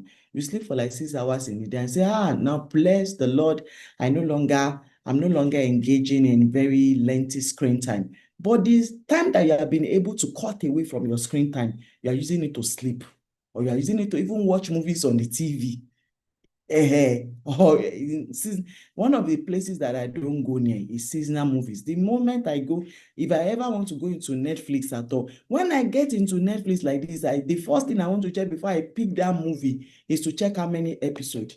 The moment I see that episode is passing like 5, it's not me and you, I won't do it. If they let the whole world be watching the movie and be talking about it, I will not go near it. I won't go near it. So it's about the time that you are picking here and there, because you are cutting out those time. You cut out time from screen, you cut out time from friends that are not adding to you, you cut out time from engagement that are not profiting to you. Now, the accumulation of this time has to be pushed into something more productive. That is what makes it make sense. Because it does not make sense if you cut out all those bits and you don't even engage them wisely. So your screen time can still be put into productive screen time. So there is a negative screen time hour and there is a positive screen time hour. I engage positively. I sit a lot on the screen, I can tell you. But they will bring results. they will bring result. I'm not a careless scroller. So you must ensure that you're engaging wisely. Time is really gone. Let me take about 2 more, and then I'll take questions. I hope we are taking questions, right? Okay, so let me take about 2 more, so I'll take questions so that I can also quickly run away, because somebody is helping me to keep the girls. All right, so let's take this one. This one says, learn to say no. Time management isn't about what you do, it is about what you refuse to do. Learn to say no to things that does not engage your time well. There are some persons that they will just come and tap. You just call them, hey, Wumi, okay, I'm going to this place tonight. Will you go? They just say, I will go. What am I doing? Because you don't want to say no to that friend. And you know that time you should engage it in something else. Do you get it? So you must learn to say no. And you must be bold about your no. Okay. All right. So you must learn to know how to say no to the things that you should say no to. And you must say your no with confidence without the feeling of offense. And one of the things that you must also be very comfortable with as a person is to be comfortable receiving a no from other people. Because when you are not comfortable receiving no's from other people, you will not be okay also giving a no to other people. So for example, when I'm inviting people into my team, or I'm asking them to engage with certain things, one of the things, and sometimes I do this in that space when I'm trying to invite maybe a mentee into something. Maybe I've seen that that person has served to an extent, and I'm like, okay, can you come into this thing? I want to bring you into this particular team. One of the things I do after I've probably sent them a message of and interacted with them, the thing I used to end this with is, please be bold to tell me no if this does not fit into your schedule. That's usually my conclusion. I will tell them, see, don't like they used to say in Yoruba. If this thing that I've asked you to come into, you know that you cannot engage with it, tell me that you can't engage with it yet, or you can't even engage with it. Now, maybe you have your plans. So that's what I will put this to them, but I will also give them a line that makes it comfortable for them to be a lord of their time. Make sure you're a lord of your time. No one else should be a lord. Even your parents should not be the lord of your time. Let me tell you that. That there's a way to play by it. While I was in my mom's house and people used to have problems with the fact that, my mom did not let me come for that meeting. My mom did not let me go. Is the time that I want to use to pray that they will tell me to come and use to wash plates. My mom, I got to a point, I saw manage my life and time well, that I got to a point that my mom knows not to engage certain hours of me because she knows that I'm not available. For example, I have a consistent praying hour. Nobody will tell me to come and cook within those hours. She has mastered it over time. You can make them master your timing, even though you are still under them. They say, it's my mom that did not allow me to go for. It's this one that did not allow me to go for. It's because they have not seen you and watched you gain mastery of yourself. So even under her nose, I became a lord of my own life and a lord of my time. Because why? I engage in a very obvious way how my time is spent. So there's a place where I used to pray in her house. Once you see the place has a door, it's a corridor. People can't pass the place once I start playing. I used to say it's jokingly that when people come into our house and they need healing, all they need to do is to touch the wall of that corridor because they will be healed. Because I've so prayed in that corridor.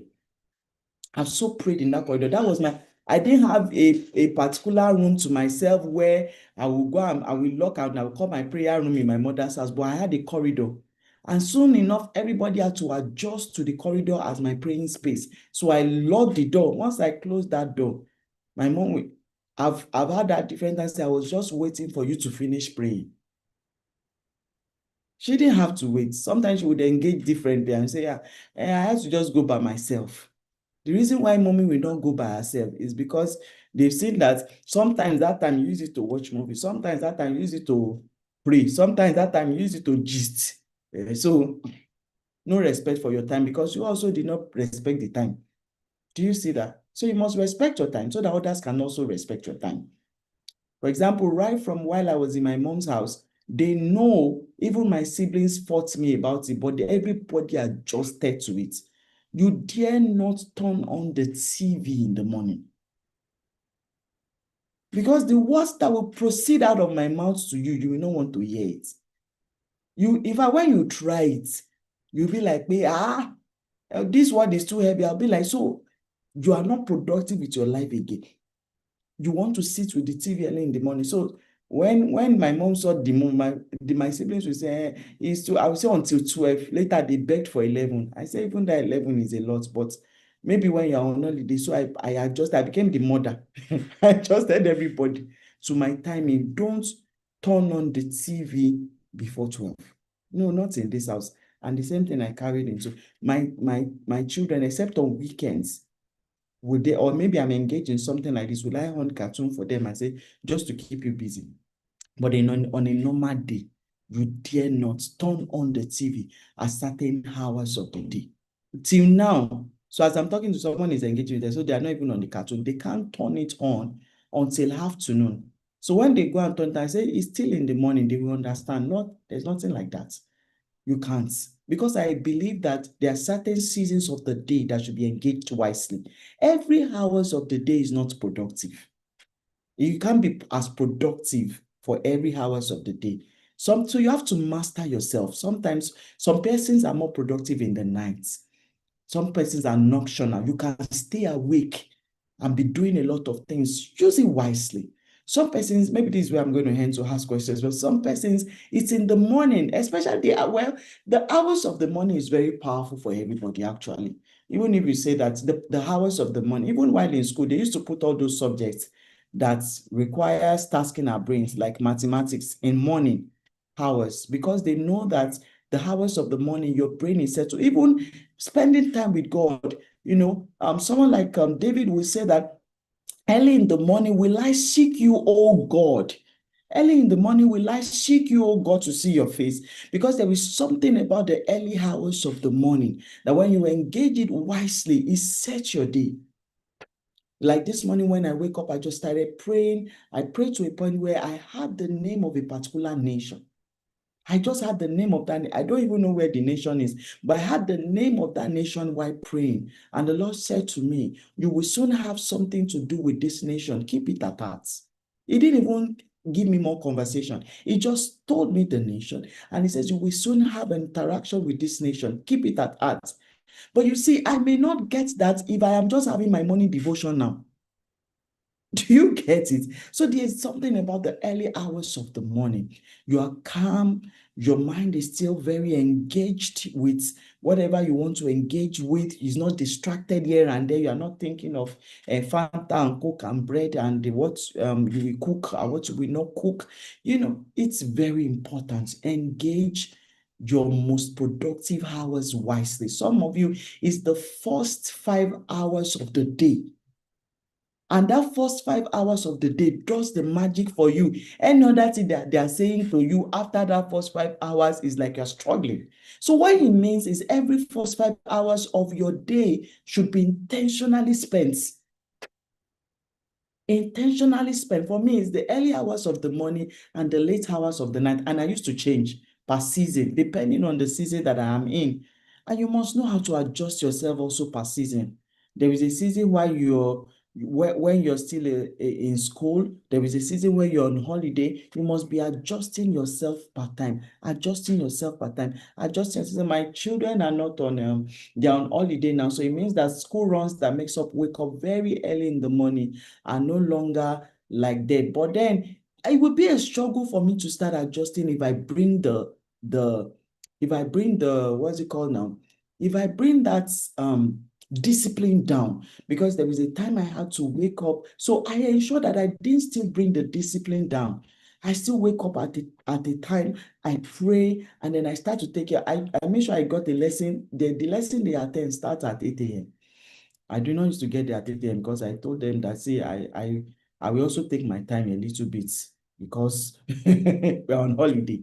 But I still wake up at the time that I used to wake up so that when September is here, it does not now become a struggle. So you must engage very well. Should I give you one more? Should I give you one more? Okay, let me give you one more. One of the ways to engage your time wisely is to break big tasks into smaller tasks. And this was taught so well in the book Atomic Habits. I love that book. I used to say it almost all the time. You know, um, Atomic Habits will teach you how that, it's not the big goal. Oh, in the year 2026, I want to become this, and then it's so big. I know we are dealing with the audacious bunch, right? And when you're audacious about a thing, it means something challenging your mind. Something this year, I love the word audacity. This year, I've really done a lot of things in the space of audacity, I tell you. I have. And now, if you are going to be audacious, it means that you will set something bigger than your strengths, bigger than your resources, bigger than your person before your eyes. If they are within the range of your resources, within the range of your strengths, you are not audacious. Audacious things would mean that you will challenge yourself. It will feel like you're almost falling off the edge of a cliff. That's audacity. That's audacious things. So it means that if you're going to do that, one of the ways you're going to achieve that is to make sure that you break that big thing into smaller bits so that you can easily achieve it. You can easily manage it. You're not overwhelmed, because when you're overwhelmed, you procrastinate. When you're overwhelmed, you begin to shift it. We do it later because you're overwhelmed. You're fearful. We do it later. But that big thing, if you can take that big thing and say, this is the one thing I must do every 30 minutes, every day, to make sure that I now eventually do this big thing, you will see that it becomes achievable. It becomes easy for you to interact with. You are not running away from it. You are not trying to push it away. You're not trying to procrastinate. You're not trying to say, let me engage in something else. And then December is here and you're like, goals come and goals go. We set it for the next year again. You discover that the next year would come and there will be nothing new about it. What makes a year new is that you have new things to uncover. So what makes a year new is not because it has another number, like 2026, we now enter 2027. That's not what makes a year new. So many people enter into a new year the old way. They will still experience the old year. Do you see that now? So whatever will make you experience 2027 differently would mean that you're entering 2027 with a newness, a new you, a new way of thinking, a new ideology, a new plan, right? A new thing you've set before your eyes to achieve. That is what can make a year new. So for me, 2026 was really a new year because I came in anew. I came in with new targets, and God has been helping me to hit them one by one. And I still have a number of them that I must hit before the year ends.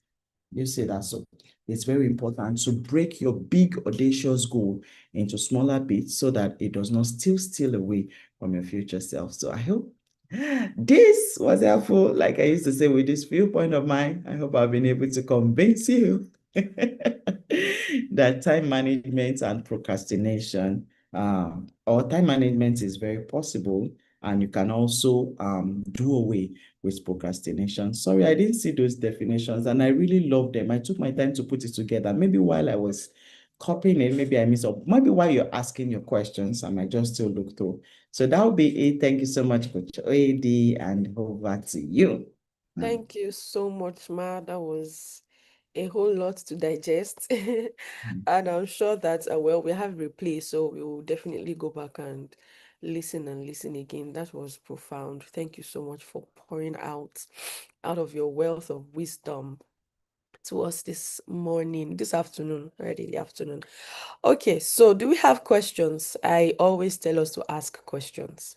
You should always ask questions, because those who ask questions get to where they are going to on time and with accuracy. So, questions. While we are thinking of our questions, I want to say this.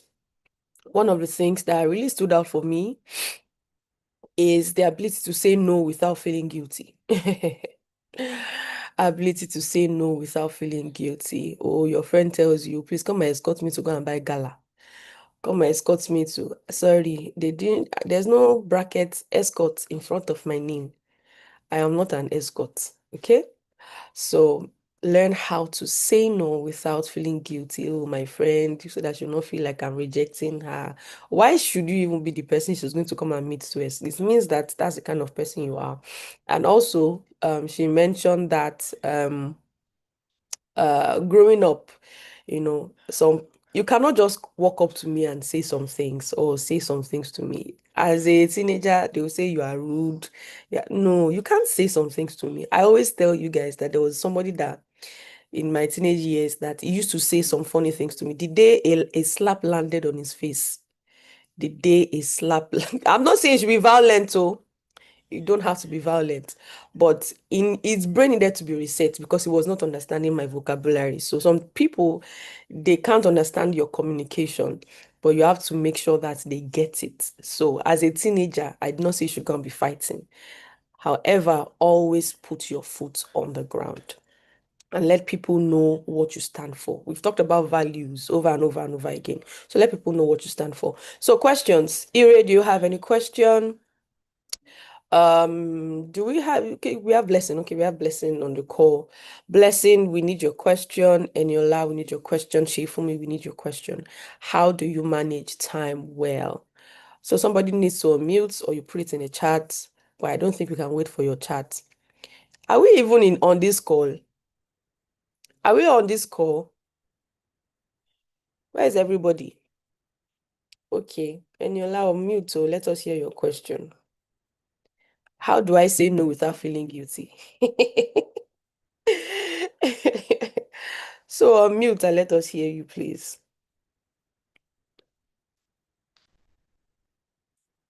We are waiting. No, I can't believe you guys don't have questions.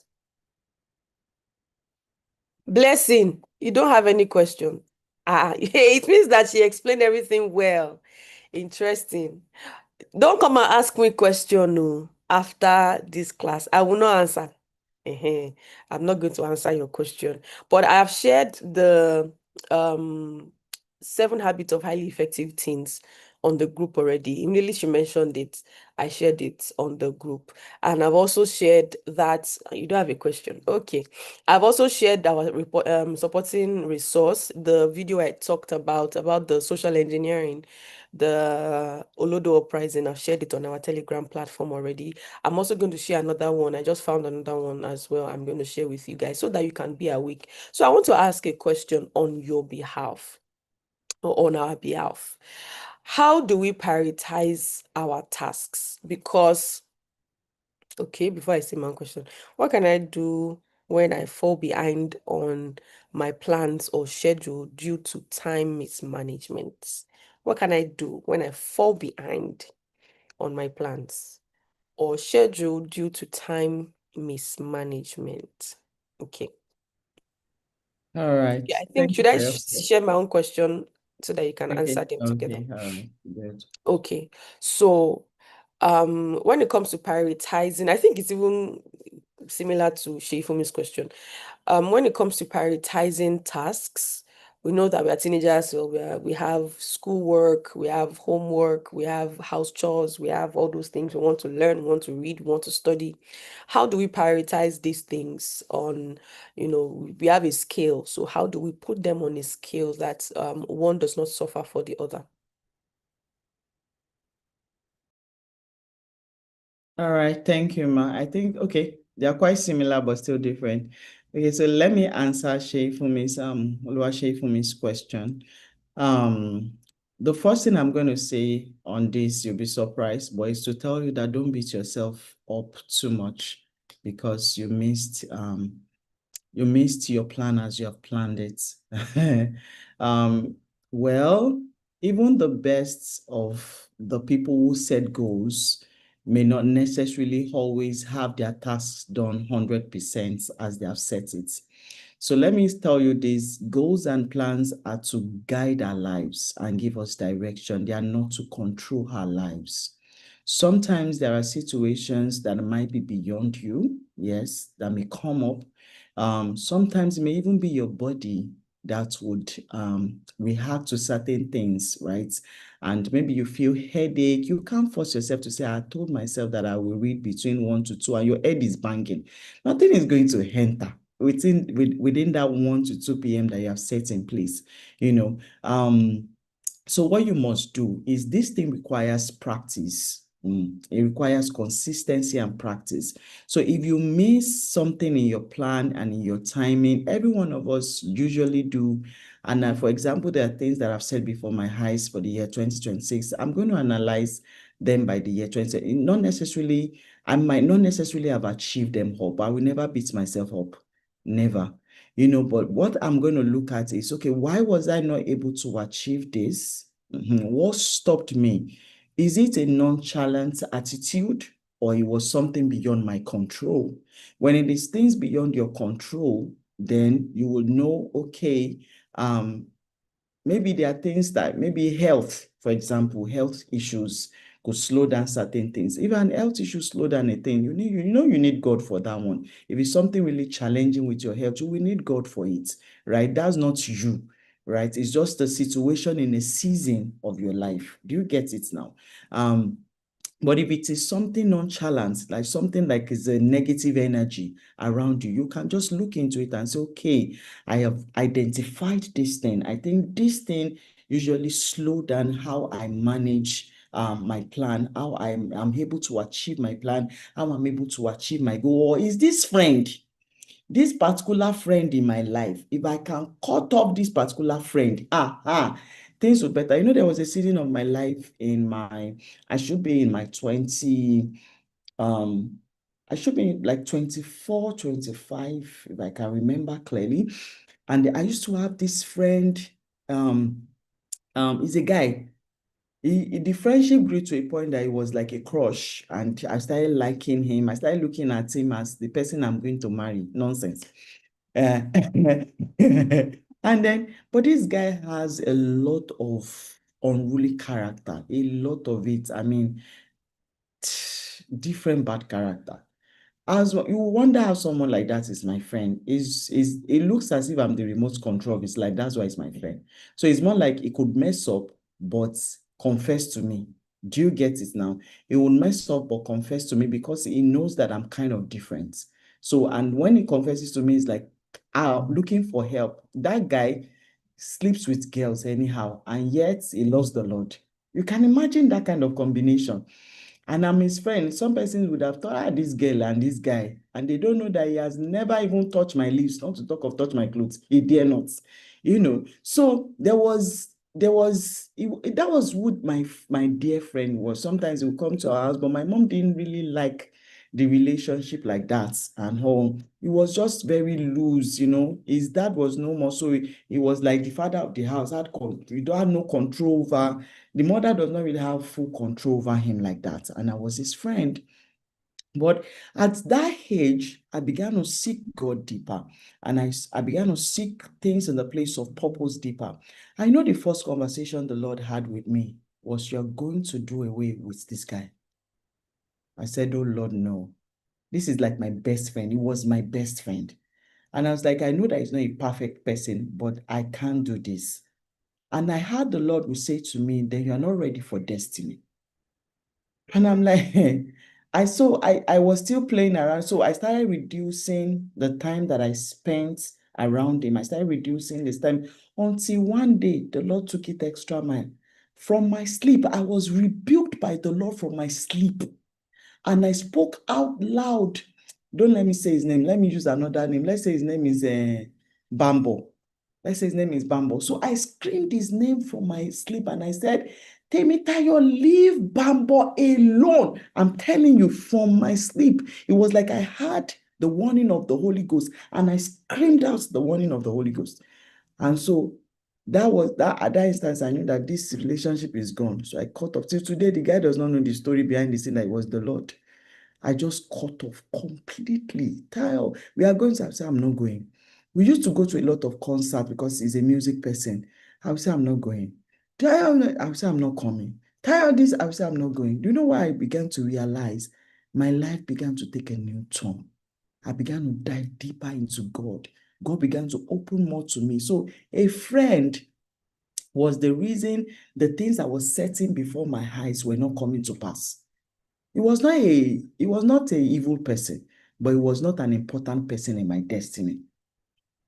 So it's one of the things you must pick. You must pick the things that are making you fall behind in your plan, that are making you mismanage your time. Because they used to call us 5 and 6. We are always everywhere. Everywhere you see this guy, you see me. Everywhere you see, and there was nothing between us other than friendship. Everywhere you see, he dare not even bring his mouth to say any rubbish. Anywhere you see this guy, you see me. Anywhere you see me, you see this guy. It was like we're everywhere. But the Lord was saying that I eventually knew why the Lord had to bring. God was telling me, He's taking the space I'm supposed to take in your life. So you must know, you must sit truth with yourself and tell yourself 1, 2, 3, 4.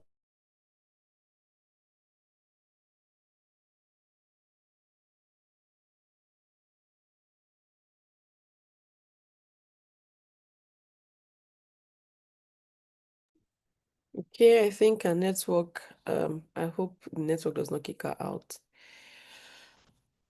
But how has it been for you? How has it been for you? Can put it in the chat. How has the session been for you guys? Can we hear me?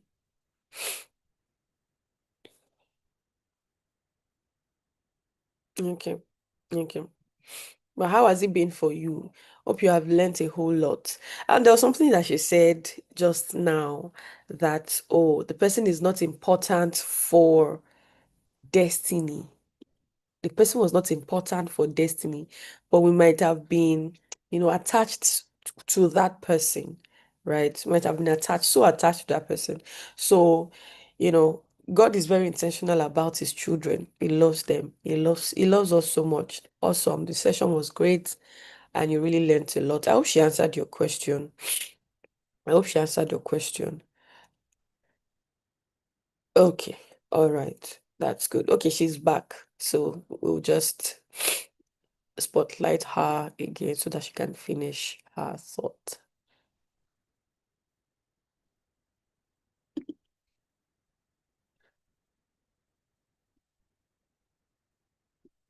You can go ahead, Ma.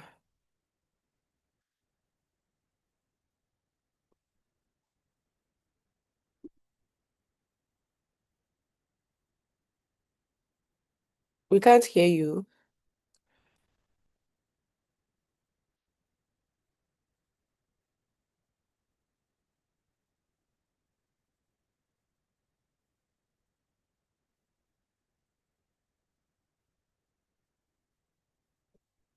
Hey, I think our network is still acting up. Her network is still acting up, so we'll just wait like a second, 5 seconds, so that she can come back in. All right. Okay, so I'm back. I'm so sorry. I was connecting with my phone's internet, so I didn't know my phone had gone off. So I had to connect to something else. Okay, so I was trying to. I hope you heard when I answered our Sheifumi's question. Yes. To Yes. answer this question now. Okay, so she was asking that when I have so much on my plate and I have to set my priorities, how do I know what comes first? And I said that um, we usually gain mastery through practice, right? You must know that you may not be able to identify what is the utmost priority at once, but you should be able to know what is most important. For example, you have an assignment to submit, say on Monday, and you're waiting till Sunday evening, right? Maybe 10 p.m. on Sunday evening to now start doing that assignment. You know definitely that something is very wrong in your priority list. Do you get it now? And you know that maybe it's even a difficult mathematics that you know that you might need help for. Around that time, where do you get the help? Do you get it? So it's about knowing that, okay, this thing so for example, now you have used all your plates and your pots you've put them in the zinc, you refuse to wash them and you want to cook. What should come first? Is it cooking that will come first? Of course, it's washing. You have to clear.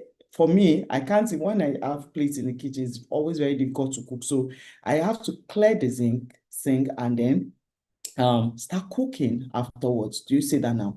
So you must know that it's like you want to also make heba. I was telling my house cleaner yesterday, she came in, I was just gisting with her, and I was telling her that when I was younger in my teenage years, they used to tell me that they use hot water to make kebab. But me, I decided to say that's how audacious I could be. And I decided to say, why is everybody using hot water to make kebab? Can't they use cold water? So I take my cold water and I said, I will prove them wrong. And then I put my gari inside it. And of course, trust me, I hate my very strong gari like that. And so it's like, you know that if you want to make eba, you need boiled water, like water at the boiling points to make your eba so that it comes out correct. Do you know? So you just know that this thing is meant to come first. But as you also begin to consistently practice prioritizing your activities, you get more acquainted with you. Do you know that you don't even know yourself fully enough yet? But the more you make a practice of a thing, the more you start to know, oh, this thing interests me better.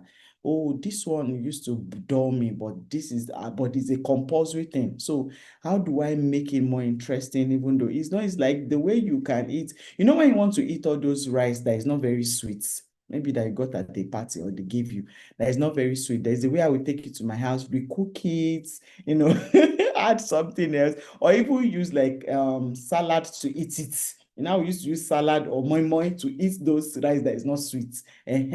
So it means that what I'm doing is to tell myself that, see, there is a better way that I can enjoy this rice instead of pouring it away. Do you get it now? So even the activities that are annoying, there's not all activities that are very interesting. That's the truth. You will not find them all interesting. I don't think I can find a math assignment interesting. Never. But it is compulsory. Except I don't want to go to school. I must do it. I must pass my exams. Do you get it? So there are certain things you don't find interesting, but you can wire a way around yourself to make uninteresting things interesting, to be done better. So setting your priorities right comes with mastery. So don't beat yourself over when at first you didn't get it. Continue with yourself, then you continue to self-discover, and then you're able to do it better. So I hope I answered well. Thank Yes, you. ma. Thank you so much, ma. That's what you just said now, just takes us back to when you shared the 20 things that a teenager should know about time management, when you said that you don't have to feel motivated to get your priorities straight and to get to work. So thank you so much, ma. That was beautifully answered. Yes. She also said thank you, ma.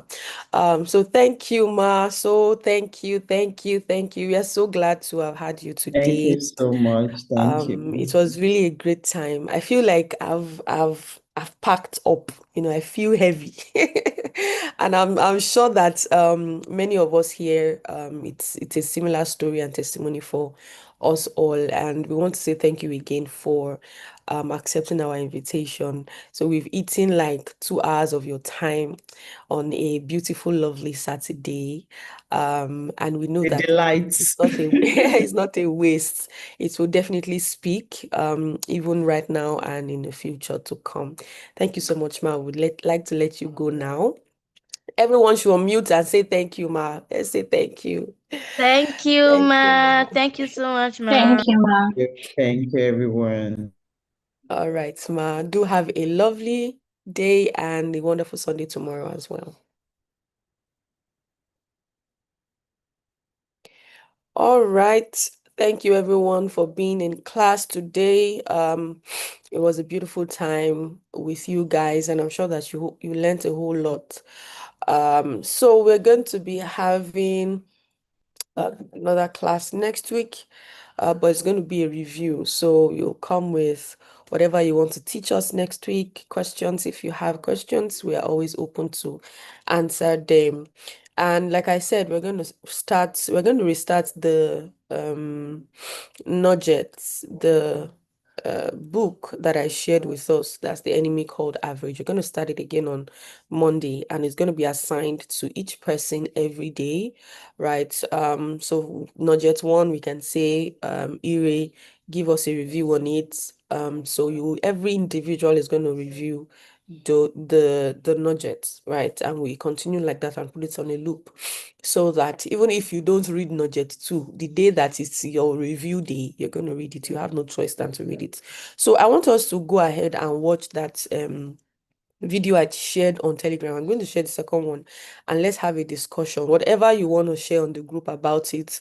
When things begin to unfold to you, begin to realize that, oh, so this is the reason why people act the way they do. See, at the end of the day, there are some specific set of people who are controlling what we are seeing. Those things that, yesterday I was on TikTok just to go and see somebody's following, and I saw that this girl, what's her name? Jarvis, that's Bella's wife, and I did like this wife because we all know that I know that it's an agenda being sponsored by a set of people. And people would say that oh, why would they say it's an agenda? But she's pregnant. Do you think people get pregnant because they just want to have children? Some people get pregnant because there's something attached to it for them, right, that they're gonna get. So yeah, they've been bought by if we have been bought with a price, and the price is the blood of Jesus. Some other people can be bought with money.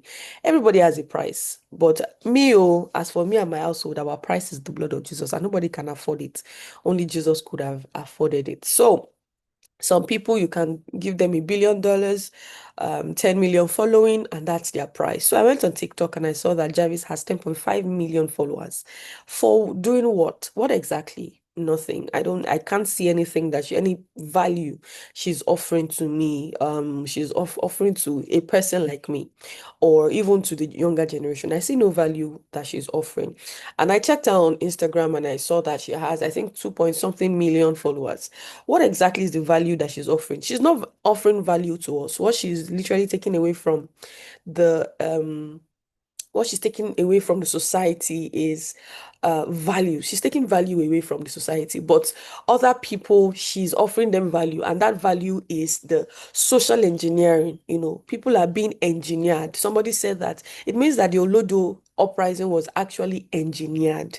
It was engineered. People not wanting to go to school and facing money. Remember our facilitator shared that some people said, they believed in that quote that yes, it's the average students that, in fact, they twisted that quote. They say, I think there's a book, I can't remember who wrote it now, why average students employ A students, why C students employ A students. So they changed it and said that, oh, Loman employ, you say it's wealthy people who have money, that employ the intelligent ones or the smart ones. So they switched it and they changed that quote. They say C students employ A students, not rich people employ educated people. So if you are rich and you're not educated, how do you even become rich without being educated, without being enlightened? By the time you get rich, there's no how you can even manage that money, because at the end of the day, the people who have money and who are educated would take it away from them. Imagine not being enlightened enough to know how to invest, how to multiply wealth, and how to build conglomerates, right? So you need education, you need enlightenment. And normally education is not your school stuff. So I don't want to continue talking, because if you leave me, I will keep going. So we are going to discuss that video, right? We're going to discuss that video. What was the thing that, shocked you, and how did it, how will it affect the way you go about your life now? And I remember that our facilitator said that we can also begin to do counter, we always act especially as believers, to those of us who are of the kingdom of God, we always act in the defensive instead of us to act in the offensive. It's when we see a problem, we now we say, the problem is now very much. What can we do to find a solution to it? We're not supposed to be like that. The earth has God given to the children of men, the sons of men. We're supposed to take dominion, have dominion, control the systems and everything. But we waited for the children of disobedience to do something to cause decadence, and then we are now finding solutions to the decadence after a lot of people have fallen off the rails. So we're going to have that discussion.